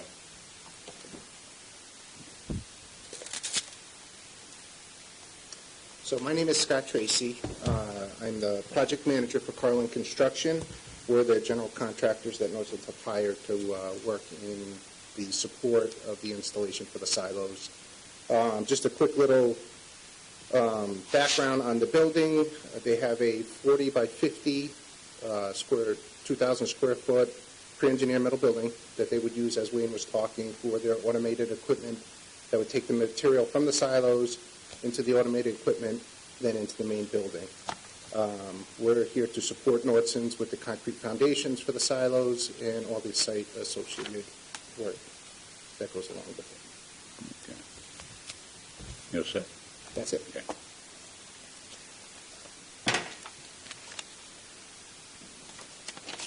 Good evening. My name is Andy Glines. I'm a professional civil engineer with Fuston O'Neill. We are the site civil engineers for the project, designed the site layout, and then prepared the permit application for this special permit.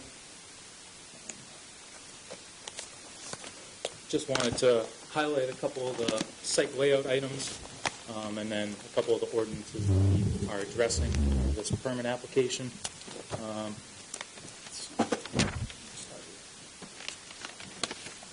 So this is an overview of the property. The proposed location for the support building and the 4 silos is on the back side of the building. It's going to be located in an area that's currently impervious surfaces. It's part of the existing parking lot. We're going to be replacing that parking lot with the building and silo area and actually removing some of that impervious area, replacing it with some clean wash crushed stone and some additional lawn. So the project as a whole is actually going to result in a net reduction of impervious surface on site. Although there is a freshwater wetlands on the property, we are not proposing any site improvements within the 50-foot perimeter wetland or the 200-foot riverbank. We are doing some slight grading modifications and revegetating and some repaving within those areas, but we designed and laid out this project so that it would stay out of any thresholds that would push us into requiring a freshwater wetlands permit with the Department of Environmental Management. In general, site improvements in addition to the support building, which will be a prefab metal building, and the silos, we're going to have concrete ramp to allow access through an overhead door to the building for loading purposes, some guide rails to delineate pedestrian routes from the vehicular routes, and some protected bollards. So really not much there. The silos as well as the support building will be locked and fenced, and we'll be providing access to the fire department, but other than that it will be a secure location, only accessed by Nordson staff. Let's see.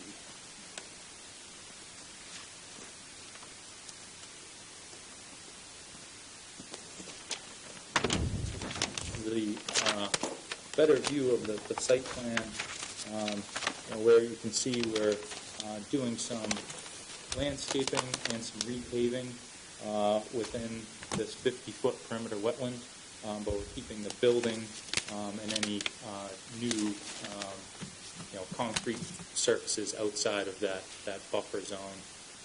And with the net reduction in pervious surfaces, we'll be reducing stormwater runoff from the property at that location.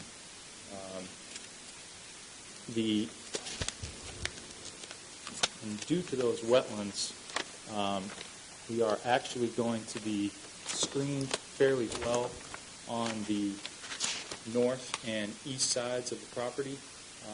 The west side will be screened by the existing building, and although there will be some direct line of sight from the butter on the south, that will be over 300 feet from that property line, and there is some existing vegetation, trees and things, although it's not dense. There is some existing screening along that property. And the nature of the building and the aesthetics of the building and silos are consistent with the rest of the property and the other buildings within the mixed industrial and commercial location.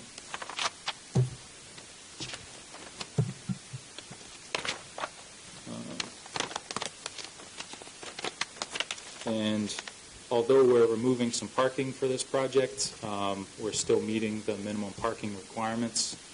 We are adding one loading space, although the square footage that we're adding for this building as a whole for the Nordson property doesn't require additional loading space. That's really just more for convenience, adding an additional loading space next to the support building and silos. And the support building and the silos are going to be within the required setbacks for the property. We're not encroaching any closer to those setbacks, and we are approximately 30 feet tall with the silos, so about 10 feet under the 40-foot limit for this zone. So not asking for any variances on height or setbacks for this project. And I guess as far as site layout, that covers it. I was the last presenter we had in the group. I can certainly field any questions that the board or public may have, or we can call up anyone from the construction, ownership, or legal team as needed. Yeah. What we'll do is, when we open up for questioning, then we may have you come back and forth, okay? Great. Depending on the questions we get from the members. Perfect. Okay. Your presentation is complete? Yes. At this point? Okay. With that, Mr. Pascoa. I have no concerns with this applicant, Chairman. You all set? Yep. All right. Mr. Beaufort, please. The application, the application says, although it doesn't matter, it's under the 40, but the application says the sites will be 36 feet tall. But you guys, I see in other places it notes 30, and you guys, the testimony is 30 as well. Yeah, I filled out some of those pieces originally with the estimate, not knowing the final layout. Okay. So the 30 feet that was referenced is the actual. And it doesn't need relief anyway from the 40, but I was just Nope. curious on that. I didn't know if it was the extra, as I look at the picture, the additional pieces on top that look like the supporting to walk around or something. No, the original. That includes that, all the way Yes, to the it does. very top is 30. Okay. Correct. I mean, it is a commercial, an industrial area, but no additional lighting going back there at this point in time? No, sir. No, okay. Noise? Is it? That's the purpose of that building. any insulation we need, and the pumps are actually very quiet. Okay. So it should be, I'll call it a net zero to that. All right. And if one of them leaks, So we would have containment, spill kits, whatever we need to have out there. I brought a sample for kind of some show and tell of the little plastic pellets. They don't travel very far if they do spill, and we would be out there absolutely, containing that. And the design, I'm sure, has some features built in to help with that. all right. The only other thing I was going to mention is the planning. Did you see the planning report? Oh, okay. Oh, sorry. The only thing that they mentioned is that the subject property is located adjacent to the Runnins River and would be within the floodplain as indicated in the application letter provided by the applicant's engineer. The applicant should be required to state for the record that the subject improvements would not be subject to movement or damage by water and not wholly or partly soluble in water. No, I need you up here. Andy Glines, Fussin O'Neill. Portion of the project is located with the AE flood zone, but the entire project is located within Zone X, which is outside of a restricted flood zone, with a flood hazard zone. Okay. Is it soluble in water? It's not, right? So Wayne Parker here, Nordson. The pellets themselves are not soluble in water. Yeah. Okay. All right. Okay. I have no further questions. Thank you. Mr. Croak. I'll tell you, I had a nice-looking piece of property on Waterman Avenue, and you got a great-looking piece of property down there on across from Channel 12. Catamore, I couldn't think of the name. I was down there. I drove through your parking lot.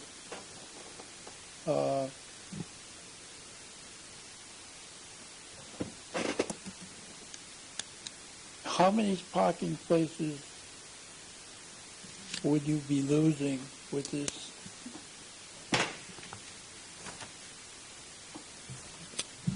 So we're proposing to remove 27 parking spaces.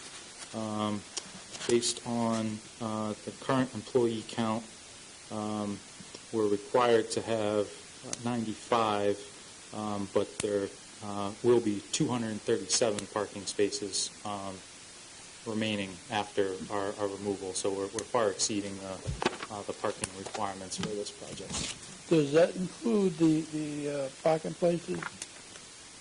I want to say along the front of the building, but along the driveway, there's a grassy area, and then there's some driveway, some parking places over there. Here in the front, you're referring to? Yeah. Yes. Yep. And then some of our accessible spaces, of the 7 accessible spaces we have on site, are located in the front as well. So.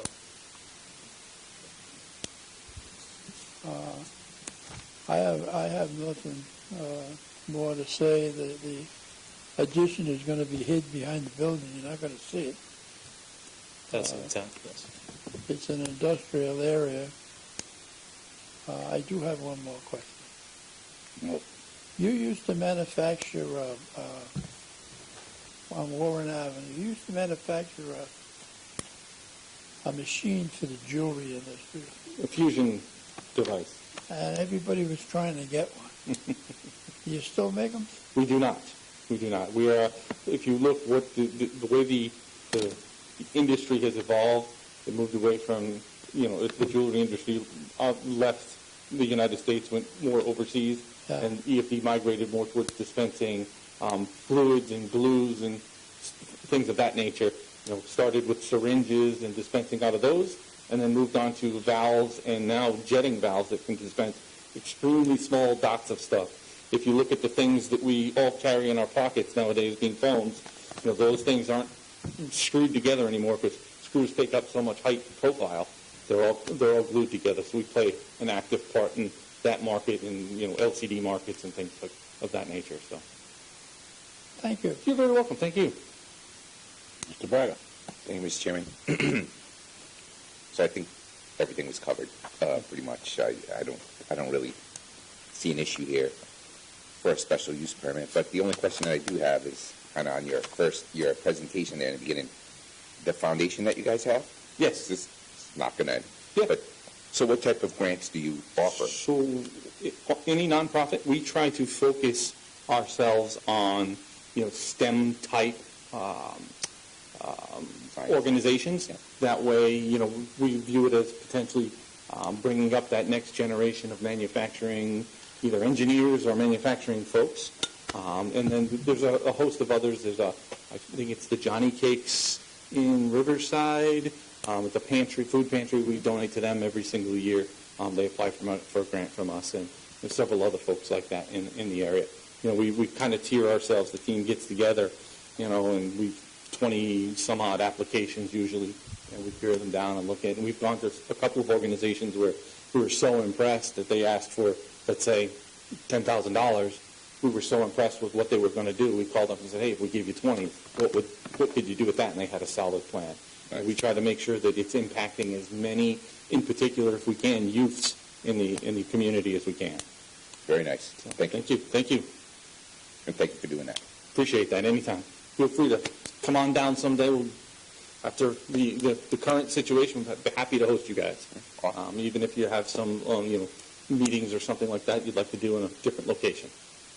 Be happy to do that. All set. No, sir? Okay. All right. Now, each tank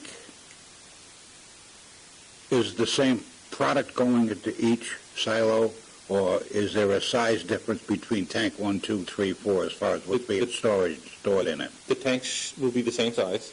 The only difference between the product going in the tanks is one may have a colorant compounded into it, where another one would not, and that would be the only difference. Okay. Now, those tanks are going to be directly piped into the manufacturing area or pumped? Correct. They're going to be directly piped into the building. Inside the building would be what we call surge bins. So they would hold about a day's worth of product. Hoppers. Yep, hoppers. Yeah. They hold about a day's worth of product to allow it to climatize from the outside yeah. environment to the inside environment. I was going to mention that. Yep. No, we don't need any extra water on the pellets. Yeah. I come from a manufacturing background, so. I can tell. Now, when they come in, they're coming in by a trailer. Are they going to come in bulk in the trailer, or are you back to emptying boxes? I assume Bulk in the trailer. bulk in the trailer. Bulk in So the- immediately you hook up, Yep. and it starts to fill. So no time lost there. So you get an immediate delivery of your product Exactly. into the silo. Okay.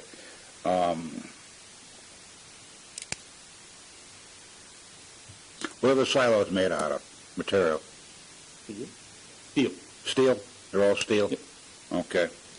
So I assume they're all welded tanks, I'm assuming. Yes, sir. Are they coated inside? Yes, they are. Okay, they are. Okay.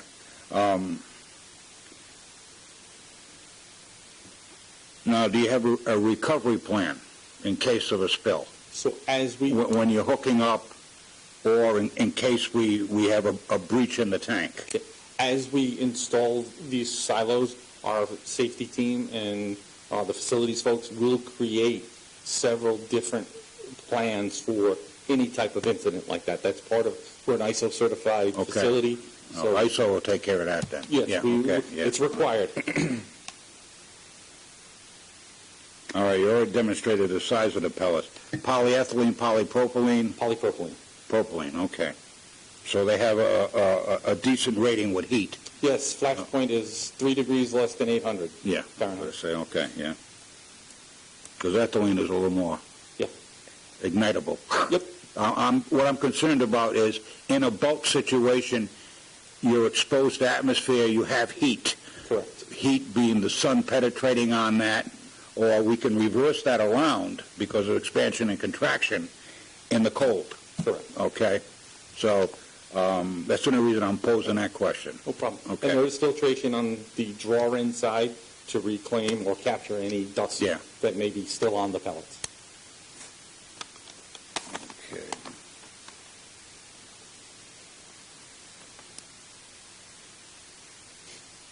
Those are questions I have Awesome. Well, thank you, sir. on that end. So I can't think of any more. So the building is a support building for those silos, is what we're saying? Correct. Okay, all right, okay. So there'll be no physical activity within that building other than maintenance or facility people? Correct. It's not It's part not of a your manufacturing manufacturing area? Not a manufacturing space. Okay. All right, and you've got that screened, so that's a good thing. Not that anybody can, I'm screened for the protection of your equipment, Yes. I should say, not from, Anything else? okay. All right, I'm good. Thank you. I got my questions in. Anyone else have questions or concerns from the board? Not hearing none? Okay. This is special use. Hold on. Mr. Crook. Mr. Croak? Mike is going out to see if there's Okay. I guess, Mike is checking? That was my next question.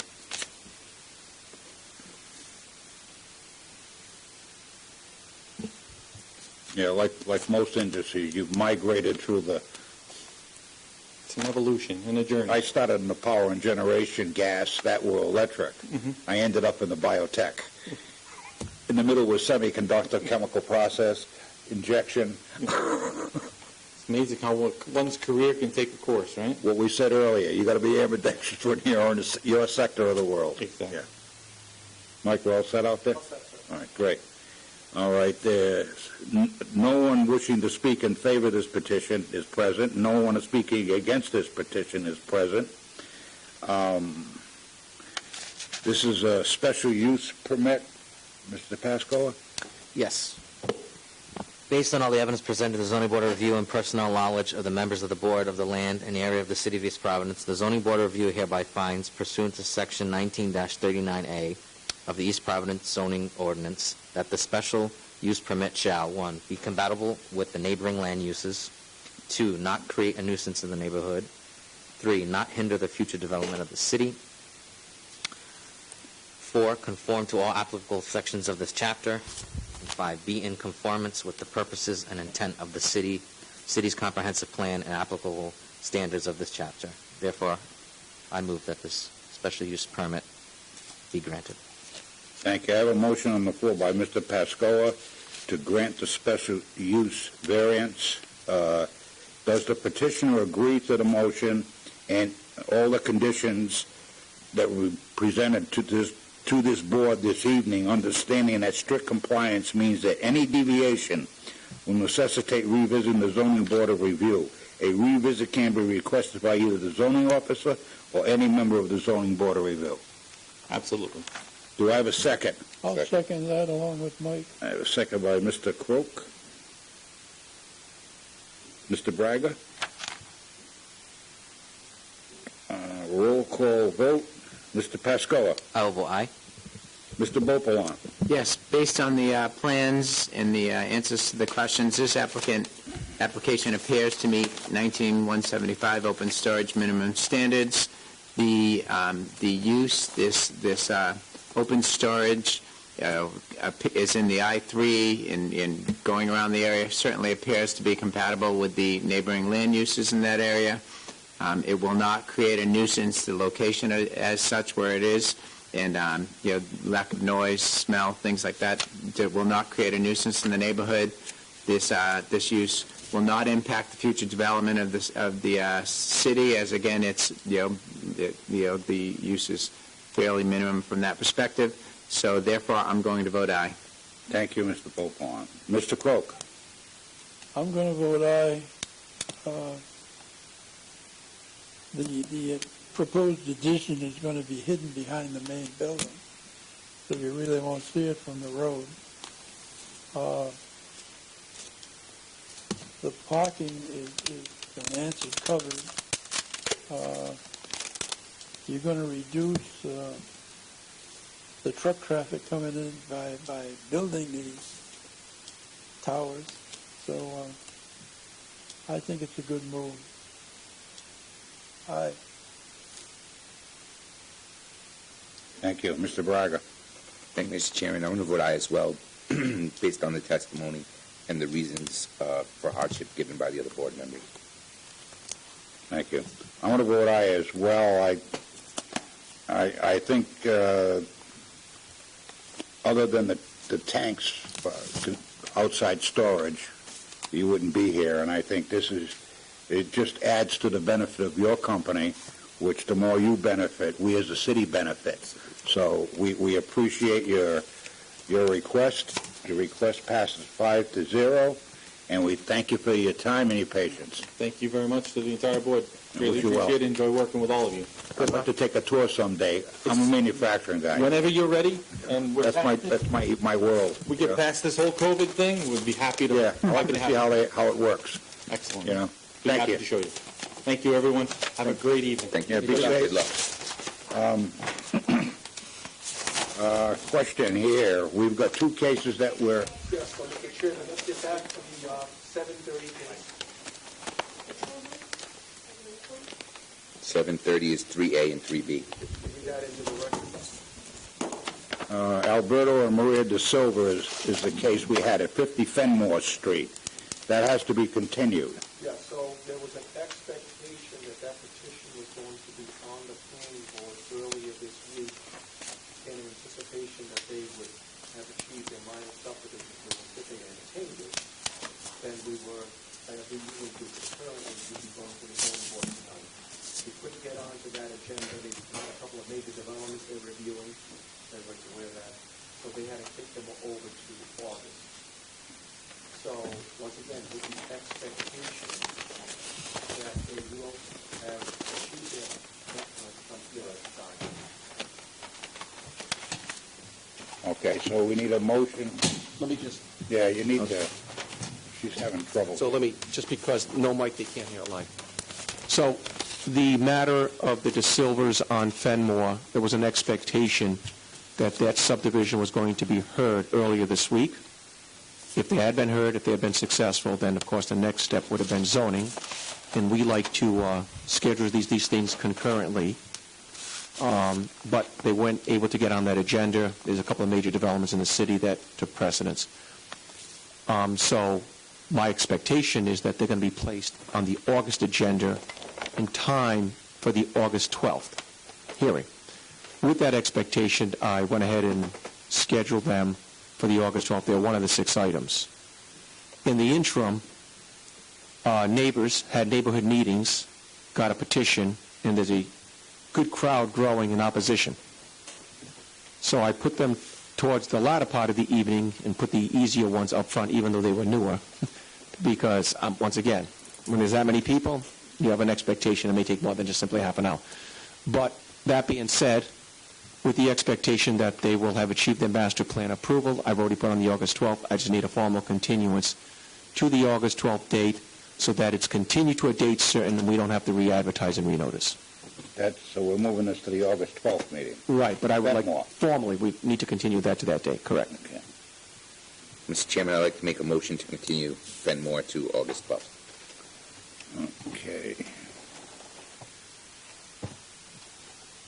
50 Fenmore, to be exact. Okay, I have a motion on the floor to extend 50 Fenmore Street to the meeting of August 20th, 2022. Do I have a second? Second? 2020, I'm sorry. I have a second by Mr. Cook. Yep. All right. On a roll call vote, Mr. Braga. I vote aye. Mr. Pascoa. Aye. Mr. Vokawan. Aye. Mr. Croak. I'll vote aye as well. That case will be continued to August 12th. August 12th, 2020. Okay, I have the case of Fremini, LLC, 67 Massasoit Avenue. All right. And that was formally scheduled for the 8:30, correct? Yes. It is 8:35, so we can discuss it. So that matter there is the proposed microbrewery at the corner of Sutton and Massasoit. They are represented by attorney Christine Angustian, and the engineer on the project, I believe, is Paul Carlson from Insight. as things evolved, the neighbor who owned some of the industrial surrounding businesses hired legal counsel and experts, on my understanding, to oppose. So Attorney Gungussian reached out to their attorney to see what the issues, see if they could mitigate the concerns. My understanding is those concerns have not been mitigated. Ms. Gungussian did submit formal requests to continue, once again, to the most immediate meeting coming up. Once again, to see if she can accommodate the concerns, and if not, maybe potentially her understanding of some of these concerns are the off-street parking and everything, so she wanted to make sure she had the appropriate people to address those concerns so that both the neighbor and the board, hopefully can satisfy the requirements. Once again, because there's attorneys on both sides, going to be experts on both sides, I already placed it on the August 12th agenda as the last item. I got a feeling that one is going to involve the most discussion of the 6 items that night. So if I could once again have a formal request and a motion made to continue that matter to August 12th, such that it's continued to a date certain, so we don't have to re-advertise and renotice. Okay. Mr. Bopalon. Yes, I would like to make a motion to continue that case to August 12th. Okay, I have a motion on the floor to continue the case of 67 Massasoit Avenue, Bernini LLC, to August 12, 2020. Do I have a second? Second. Mr. Braga? On the second. With that, on a roll call vote, Mr. Bopalon. I will vote aye. Mr. Cloak. Mr. Braga. Aye. Mr. Pascola. Aye. I vote aye as well. That case will be heard on August 12, 2020. Okay. Decision on new procedural forms. Wait, yeah, before we get to that, so the August 12th meeting is completely booked up with 6 items. We've got 4 new items and the 2 continuances.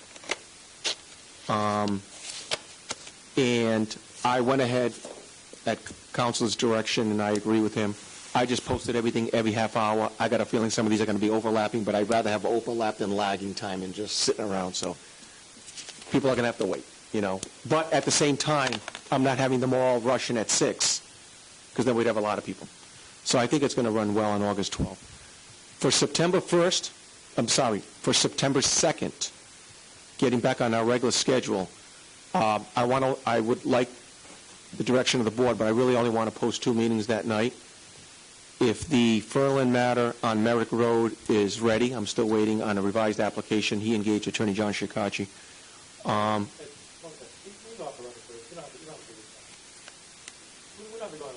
Well, I just don't want to add any more items than the 2 items that night. Oh, I'm sorry, for the stenographer? Okay. Yeah, you're done. Okay. So I just want to put that one on. It's somewhat controversial. It's got a number of neighbors, so I figured I'm going to schedule that for a 6 to a 7 time frame. Which one is that? It's the one on Merrick. I don't know if the board has even received it yet. The reason why I give that an hour is because even with the neighbors, maybe it can be resolved in an hour, but if not, and there's some overlap, so be it with the one that's more controversial, the Greenwood one. But at least you don't have both groups hanging out there if I schedule This both is at September 6. 2nd. Yes. So I only want to put we this... have rounds on that one as well. No, I thought we had I'm sorry, you're right. Yeah, we have You're rounds. right. Do rounds first. That's right. So get rounds in and out. I do a good remembrance, because I got to remember to put that on the calendar.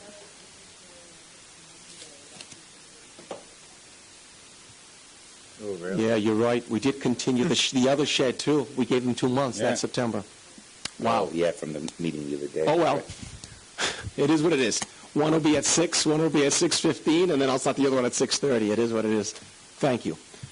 So, and there may be some overlap, but at least I'm trying to still control how many people come into City Hall. And then the Greenwood one, it appears it's the whole neighborhood. Some neighbors have hired counsel as well, so I want to dedicate the whole rest of the night to that one. So the 2 plus the 2 continuances for September 2nd.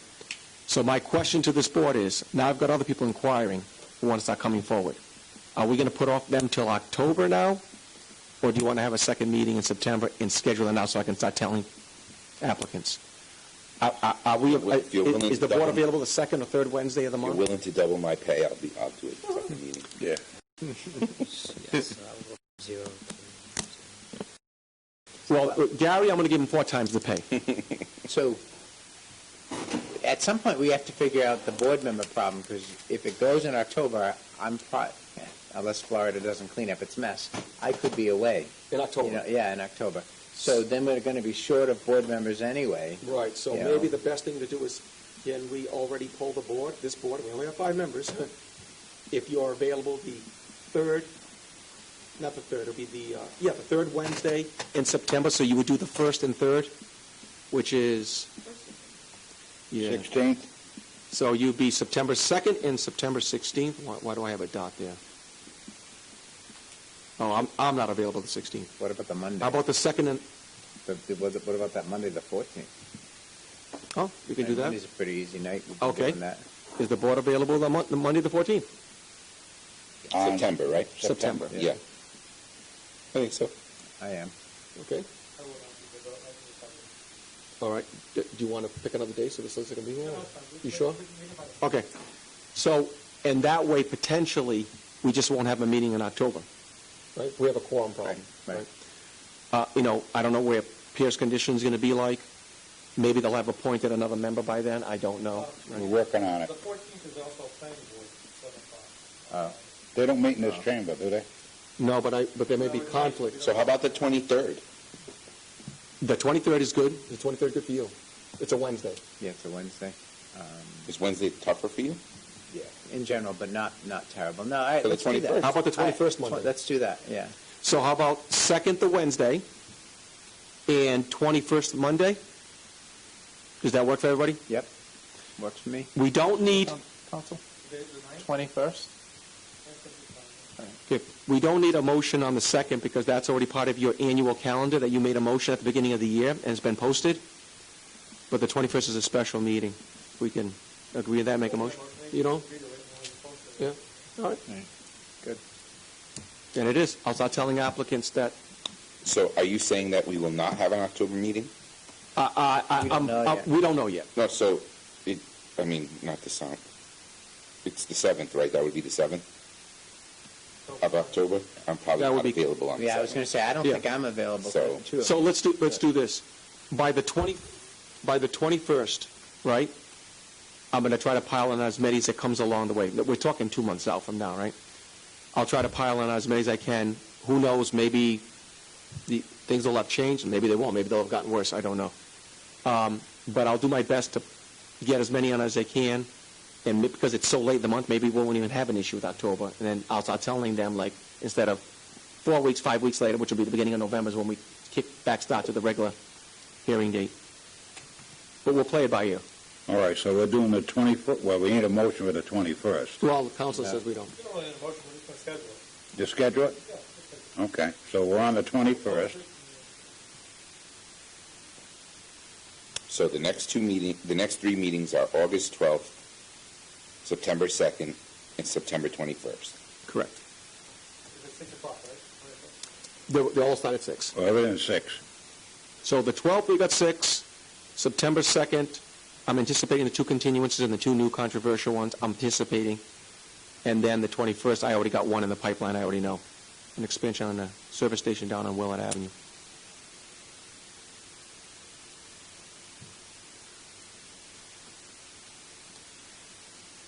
Actually, some of these new developments that were just before the planning will probably be there. The Wampanoag Meadows needs to get on for the height variance.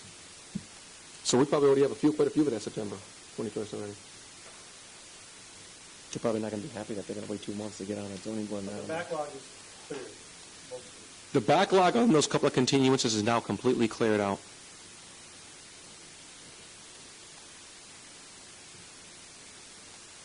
All right, so we're 7/21. 9/21, 9/2, 8/12, right? That is correct. Okay.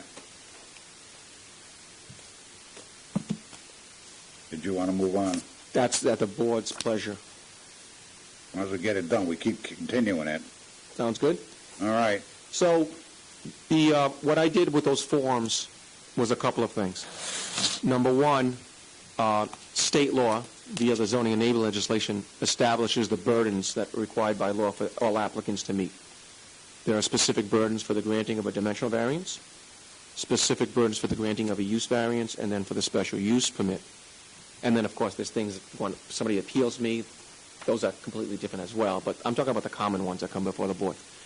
Use and dimensional, the first 4 burdens are the exact same. They got to meet all 5 burdens, but the first 4 are the exact same. Then the level of hardship with the dimensional is a very low threshold. It's beyond a mere inconvenience. The threshold for a use variance is loss of all beneficial use. It's about a very high threshold. And then with the special use permit, because it's a conditionally permitted use, basically deeming it's already deemed permissible subject to reasonable conditions of approval, the standards are what they are. They're not deemed burdens, they're deemed standards. So what I did for the board's edification is have them laid out as they are in the state naming legislation and as they're also codified in our zoning code. They mirror one another. And then what I did below them, so required by law, an applicant comes before this board, the applicant is required to satisfy the board that they meet all of the 5 burdens or the several standards for the granting of special use.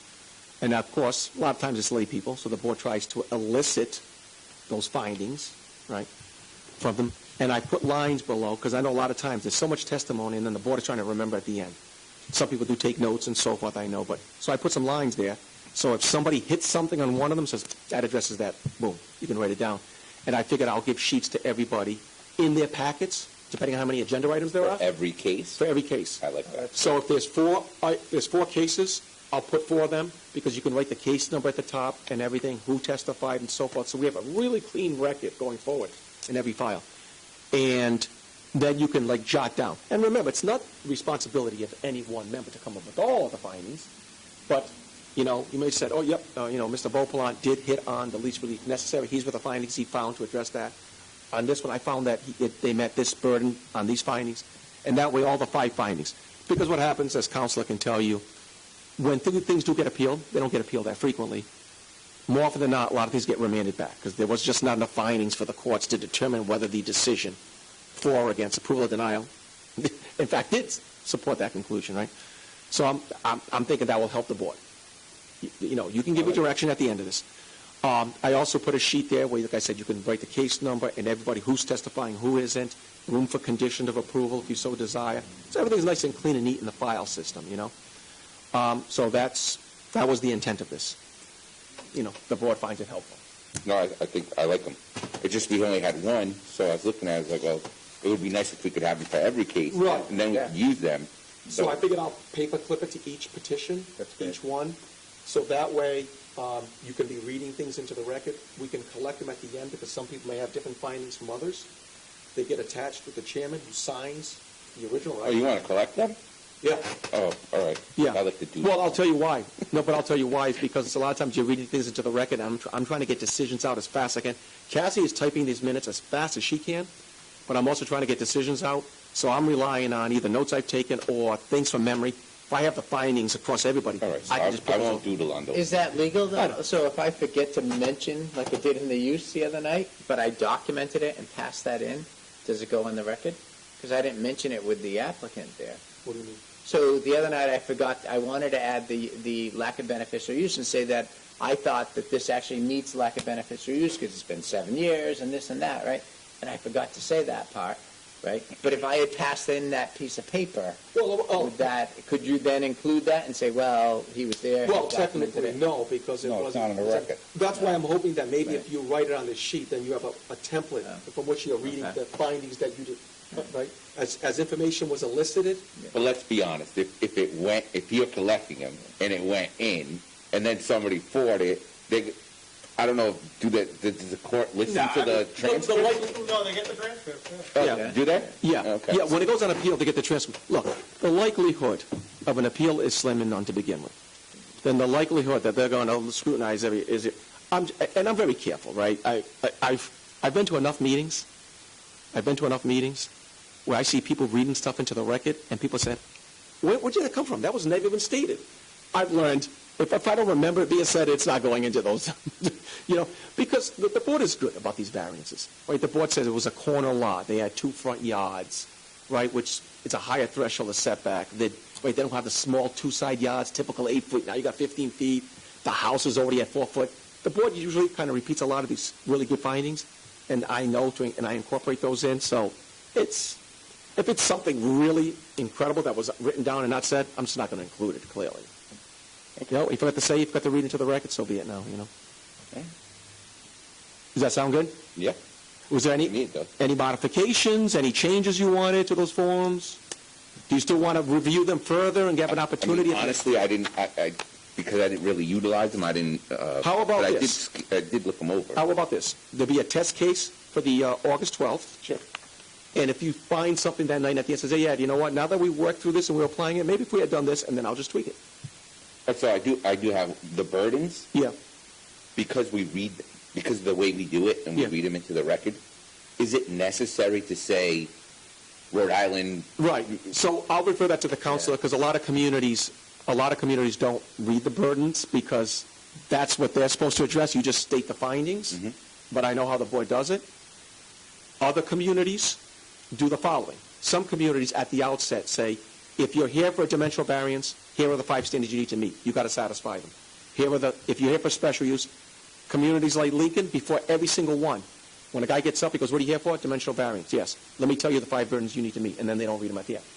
So whatever you want to do. So he's talking about the burden that has about the disability in the Rhode Island general law. You have to Is read that the whole thing. necessary to read into the record that way? Well, I think it helps you guys fit the facts to that standard, so yes, I like that you do that. Okay. It reminds you that you're not making a decision based upon your whim. You're making a decision based upon the law and the facts that you find. Okay. Even though sometimes you do that on that. That's true. I won't deny that. Me neither.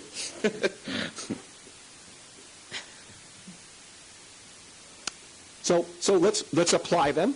Yeah, and let's see how it goes. Right, and then maybe tweaking that's required, but I figured it would help the guide and get, some really good really good concrete Now, stuff. these are only for granting? No, not at all, not at all. Yeah, no. So if they don't make well, first of all, if they don't make the findings for a specific burden, you could say, look, on this burden, I just don't see findings for this. They can't meet this, and you I can think just... what he's asking is, what if you want to make a motion to deny? Right. You only have to deny one, in theory. Let's say it meets everything, but you go, but it doesn't Well, meet a we're going to make all beneficial motions in the use. affirmative is what you're saying. You should. You always make the motion in the affirmative, even if you're going to vote Yes. Yeah, Right. you Always should. making the- All right. Yeah. But regardless, you can say least relief necessary, right? That's burden number 4. Is this the least relief necessary? No, I don't believe it was the least relief necessary. If they tweaked it here, they could have coupled chopped the fee, or they could have, by tweaking it this, they could have gotten rid of 2 of the 3 variances. So you're reading the That burden. works. That works. You're reading the burden, but you're expressing the findings as to why it wasn't fulfilled or satisfied. So what we're doing is we're going to basically remove the denial part of our motions, use this and let it fail. Right. Right, so Mr. Croak makes... But it's awkward for like Mr. Croak the other day made a motion to deny, right? Right. It would be awkward, and he was the one that was first. It was his ward. It would be awkward for him to make a motion to grant, right? If he's going to deny it. But what he could say is just to what's the word? Yeah, to move it for discussion. I make a motion to approve for discussion purposes only, right? And we can address the findings, and then through that motion, right? Says blah blah blah. So when you then go, how many ayes or nays? It fails, and then it gets denied, and then you explain why it didn't meet this finding. Burden. It didn't meet this burden. Otherwise, you got a negative that fails, and you got to go back to the affirmative. Yeah, no, I get it. It's confusing when we do it. You know what I mean? Now you don't know if you're going to say aye, if you're going to say nay. I get it. And there's been those few times where it's happened both ways, right? They made a motion to deny, and it failed. Made a motion to approve, and it failed too, because they didn't get the 4 votes. Yep. So it just dies because they never got the affirmative 4 votes, right? So basically, they're going to think they're getting... Yeah, so what I was going to suggest when I was saying that is instead, so let's say you're the member and you know where you're going to vote at that point because the motion's about to be made. You know where you're going. And let's say I led that because it was my ward, it was his ward, and I was leading it, and I know I'm going to deny. I would just say, Mr. Chairman, can someone else make the motion? But they're going to deny too. Yeah, that doesn't really make sense. Yeah. Yeah, but people do that all the time. They say, look, I like to make a motion in the affirmative, but only for discussion purposes only. Because, I find that some of these fine burdens haven't been satisfied, but I want to hear from the board. So for discussion purposes, just to move it forward, I'm voting in the affirmative. And then when it fails, it fails. Okay. But you're basically saying to them, the hardship which the applicant seeks relief is due to the unique character, which I'm condoning now, of the subject land or structure, not due to the general characteristics of the surrounding area. Right. Okay? Now, you're going to make that statement to them, Yep. and then come down here in the back, or continue these down, and then you're going to vote on this, all right, and you're going to have all nays. Let's say they're all nays. We want to deny it. Right. You've just made the statement that he seeks relief due to the unique characteristics of the subject land or structure and not due to the general characteristics of the surrounding area. And then you're finding. So if I turn around and I make my motion based on market value, No, It whatever, doesn't meet that. No, but when you're reading That's that the burden. Right, exactly. And it's not meeting it. When you're reading that burden into the record, you're not reading that in the affirmative. You're reading that burden number one that they needed to satisfy was So maybe that we they, should that the leave the really burden- hardship is due to the unique character, and then under the finding said, I don't find that there was hardship associated with the property. There was nothing unique about this property or unique about the structure, and therefore I don't find that there. okay. So Yeah. each member will do this. When you're reading the burden, you're not reading in the affirmative. You're reading the burden that they needed to satisfy. You guys, this is what you do. You have been reading those standards as if they've been met. Exactly. You're right. But you really need to meet, that's the standard, and then you need to find the facts that meet that standard. That's been the problem. Because Right. at the beginning, yeah, okay. So maybe we should, well, I'm just an idea. Maybe we should do like you said, like other communities do, and when they come up with a variance, start off with, these are the burdens you need to You meet. can do that too. And then you can make a motion to, Right. So, Give us the sheet, just say, this is the sheet that you got to burn, put it in the record, these are the burdens that you have to meet. yeah, but a lay person's never going to understand that. That's why it makes sense. So, in like some communities where the chairman says, okay, agenda item, Mr. Smith, John Street, come on up. Mr. Smith, you're here for a dimensional variance. You need a side yard and a front yard setback variance. Is that correct? Yeah. Okay, Mr. Smith, there are 5 burdens you need to satisfy this board with. And I'm going to read those into the record. Understand, if you don't satisfy all of them, then we can't approve this. And you read them into the record.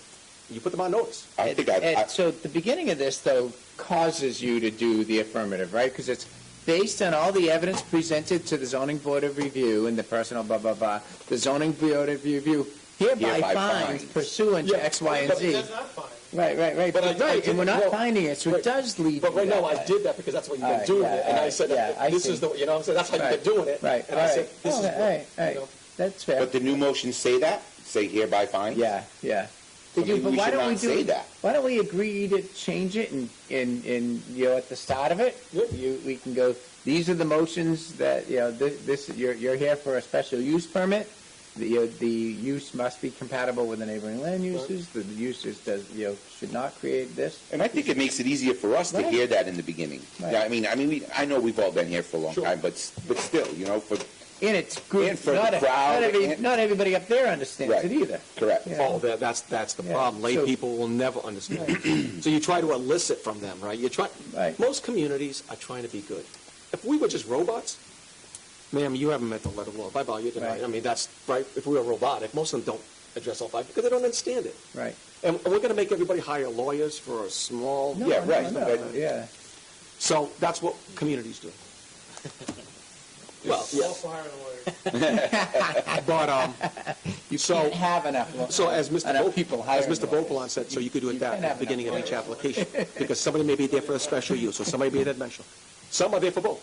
You say, by the way, you're here for a special and a dimensional. Let me tell you what the standards are for the special use, and let me tell you what the burdens are, and understand we're going to be making sure, that because if you don't meet all this, we can't approve, and that forces them to then put on a presentation, right, and a good one. Or if they feel uncomfortable, maybe they need to hire someone, I don't know. So now every member fills this form. Well, if something comes along from one of the burdens that you felt, it really hits on that point, you can do that. And then as people are going through, right, Mr. Pasco, yes, I felt on this burden, blah, blah, blah, I felt on this burden, blah, blah, blah, And then I believe Mr. Braga really said, I know, yeah. yeah. He's going to put it at the top. I have no question. This is good to go. But you can rely on others. He's just going to write libertarian and hand it in. You don't have to be, the pressure doesn't have to be all on one person, right? By The the judge way, goes, oh. by the way, Mr. Chairman, that is why in a lot of communities, you just don't jump in and say, hey, whoever's watered it, start the motion, and let's approve it tonight. They open it up for discussion just internally. So the public portion, and by the way, in most communities, you also do a motion to close the public hearing. Because if you don't, the public hearing could be technically constantly just open forever. But you could do a motion, anybody else know? I make a motion to close the public hearing second. Public hearing is closed. We are now here just for discussion purposes. And then sometimes people jump up, oh! We ask you to do any more. That's a good idea, too. Done, right? But under the law, that's law. right. So you do the discussion like that, okay. So, Mr. Brett, do you have anything to offer? Yeah, I believe in this finding, blah, blah, blah. And you guys have a discussion. That may lead people to say, geez, you know what? Maybe they didn't really meet that burden. And I thought he did, Oh, you know what? They did satisfy that. That happens. People do that. By the way, I was going to say, did we agree to change our format, though? The next case that comes before us, whoever's first, or Mr. Chairman, or Cassie, just to pick on her, somebody reads them and say, these are the 5 burdens that you're going to meet. Did we agree to do that? Oh, I know. I like that. I'm going to be quite busy enough not to look at what I'm doing. And I don't know that you need to. I mean, maybe it's Maybe we the need a person that we clerk up pick. here. Maybe it's the person in the Want me ward that to read starts before out. each one? Huh? I can read before each one, You want me to? All right. If you want to go in that direction. No, what I'm saying is here, Yeah. testimony of applicants and It says experts. these are the 5 burdens. I get a name and an address and sworn in. Right. Now, that, Give it to them on the application. Why don't we just give it to them? in support of the petition, I got to get a name, address, and address. I'm going to be here all day. But there is something to be said for, these are the 5, yeah. Well, it's not just a reminder. As a matter of the record, if it goes on appeal, we express to them on the record the burdens they needed to satisfy. That's right. It was made clear. Not only was it given to them in the application, it was made clear. Right. And there'll be, let's say there's an appeal, and I know it's slim. Yeah. There's a transcript. Yeah, they read the 5 burdens to them, and my God, they didn't even come close to meeting 3 of them, Yeah. So it gives weight for the board when the final decision is. So then we don't need to read it every single time. It's up to the It board's just comes discretion to how me. you want to Yeah. do it. I prefer not to, then. What? And then just go and say, It's not like you know. we don't read it every time now. No, we do read it every time. You know what I mean? We're doing it in the beginning instead of at the And I hate end. to say it, you do it as if by just reading it, Right. they met it. Yeah. But it feels like a Anybody hearing confirmation me? of the way we're doing Reading it. what? No, yeah, right, the way we The do it opening now. statement? No, burdens. The burdens. Oh, no. We only read it in the motion. No, I know, but when you read the burdens, right, you Right. read them as if that satisfied them because you read them. Oh. It's the findings you need to issue is what satisfied. The burden is what they. So actually, if we were to do it in the beginning, and then let's say it was my case, and I was leading the case, and I say, so all I have to do is make a motion to approve, or do I have to read that whole thing again? Or you can just say, or like I said, or Right? you, I can make a motion to approve? or you don't even have to do that. But you've got to find facts that support those standards. Or Correct. Johnny, you don't even have to do that. What you can do is you make a motion to close the public. In the motion, Mike? Inside the motion, I need to make... Make a motion first, Yep. then there's a discussion, and then that's what each person says, okay, why do these burdens have been met because of the following facts, blah, blah, blah. That helps you make a better decision. Okay. You can do that, or people make motions to close the public hearing, and they say, okay, let's open it for discussion among the board, so that you even decide which motion you're going to do. That's, Some people, they poll the board. What do you think? I'm just telling you, I'm not for them about this. So you start to formulate. You can do that too. see, to me, you In listen an to the open case. discussion between ourselves? Yeah, of course. It has to be You an open listen to meetings the law. case. Otherwise, that's a Okay. violation of the law, yeah. The for and against, once they come up, you close discussion. You shut the Yeah, you public close down. the public discussion. Yeah. Right. Now, is there any more any more conversation between us? Yeah, but If to there's be none, honest, then you go to the vote. I've never felt comfortable saying, John, you sounded like you're a little against it. Or Mr. Cook, you sounded like you're a little against it. What are your thoughts, Yeah, I never felt like we could do Yeah, that. oh, all right. You know, yeah. like Mr. Yeah. Mr. Croak, when he voted against the use variance the other night, he could start up and say, look, it's a use variance, loss of all beneficial use. Did they really justify loss of all beneficial use here? They've got access to blah, blah, blah. That's why, in my opinion, he's just expressing his view. Yeah, okay. And that board may say, geez, man, did they really need that? That's what I'm saying. You can do it a lot of different ways. All right. So maybe we need to tinker with it a Right, little I'm bit. open to some change. Me too. This is for the board. I'm not, you have to decide how you No, want no, to do no, it. I'm, my preference is, I don't love reading in the affirmative, and then denying somebody. I like that better than denying, reversing, doing it over again, much better. But in general, I'd rather, present them to them up front, and let them know what they are, and So, and then. so do you want, so is what you're saying is you want me, I can do it, I mean, say, okay, the chairman is gonna call up the first applicant, right? Ms. Oh, we'll Jones, role play, Mikey B. All right. Mr. Beauplant, Mr. Beauplant from Greenwood Avenue, you're here for a side yard setback variance and excessive coverage. These are dimensional variances. There are specific burdens you need to meet under the law. You need to satisfy this board, and you need to get at least a minimum 4-to-1 vote. They lay it out to you. Right, yeah. Let me tell you the 5 burdens. They were in your package and application, but I want to read them into the record so you know how, and I read all 5. And then you guys proceed accordingly. Go up. And then we proceed like, Right, that's why I like that. That is the problem. We're sitting there doing it. How did you elicit from this guy when we're doing all the, it's problematic. Because then you have to decide. But if he does it, if he starts off that way, then John can go. Mike, talk to me about right, we can ask questions. We could You try to elicit. You heard that the burden is this. Right. So how does this project meet that burden? right. You know what I mean? Ms. Jones, why couldn't you have put the addition over in that corner? Oh, it's a bedroom, and that corner's with the kitchen. I'd have a door going from the kitchen into the bedroom. Oh, it's the yard configuration of the property and the unique interior layout. Oh, I see. That's how you elicit these things. Right. Because the average person doesn't understand it. Right. No, and they won't. Why would they? Right. You know what I mean? This is like 5 minutes of their, Right. their 5 minutes of their life. But it does, even if I don't understand it, I hear, look, there's 5 burdens. You know what I mean? It's not just I have a case, why don't you do it because I'm a nice guy? Yeah. Which Why I you am, stop by the crapping way. your pants because you weren't ready? So So what we're saying I think is, it's a little educational. as chair, I call them up. As the case goes, Mr. Beauplant, let's say, that's his area. He reads the riot act. However the board wants to do it. This is all up to you guys how you want to do it. Well, I think each representative of that ward should open their ward. I'm okay with that, but I like him doing the burdens for everyone. If he wants to, fine, but, Yeah. I'm thinking when you're doing it, you know your ward, you know your neighborhood, that's why we went to this program. Yeah. To get But the then feel. it feels like there's there's a little bit of a bias, a ward bias for that. And if he does them all, they're all the same. You know what I mean? You came before us, you're treated the same. If you don't want to, I'm happy doing it, by the way. It's not a... No, I was just bringing it up as a thought. Yeah. But I still think then we can stop first. Mike, it's Ward 1, your ward, what questions do you have? We can still continue our normal process. I think everything's we the keep same. the normal process Yeah. because What's that? that's, better your neighborhood than I know your neighborhood. Right. That's why Right.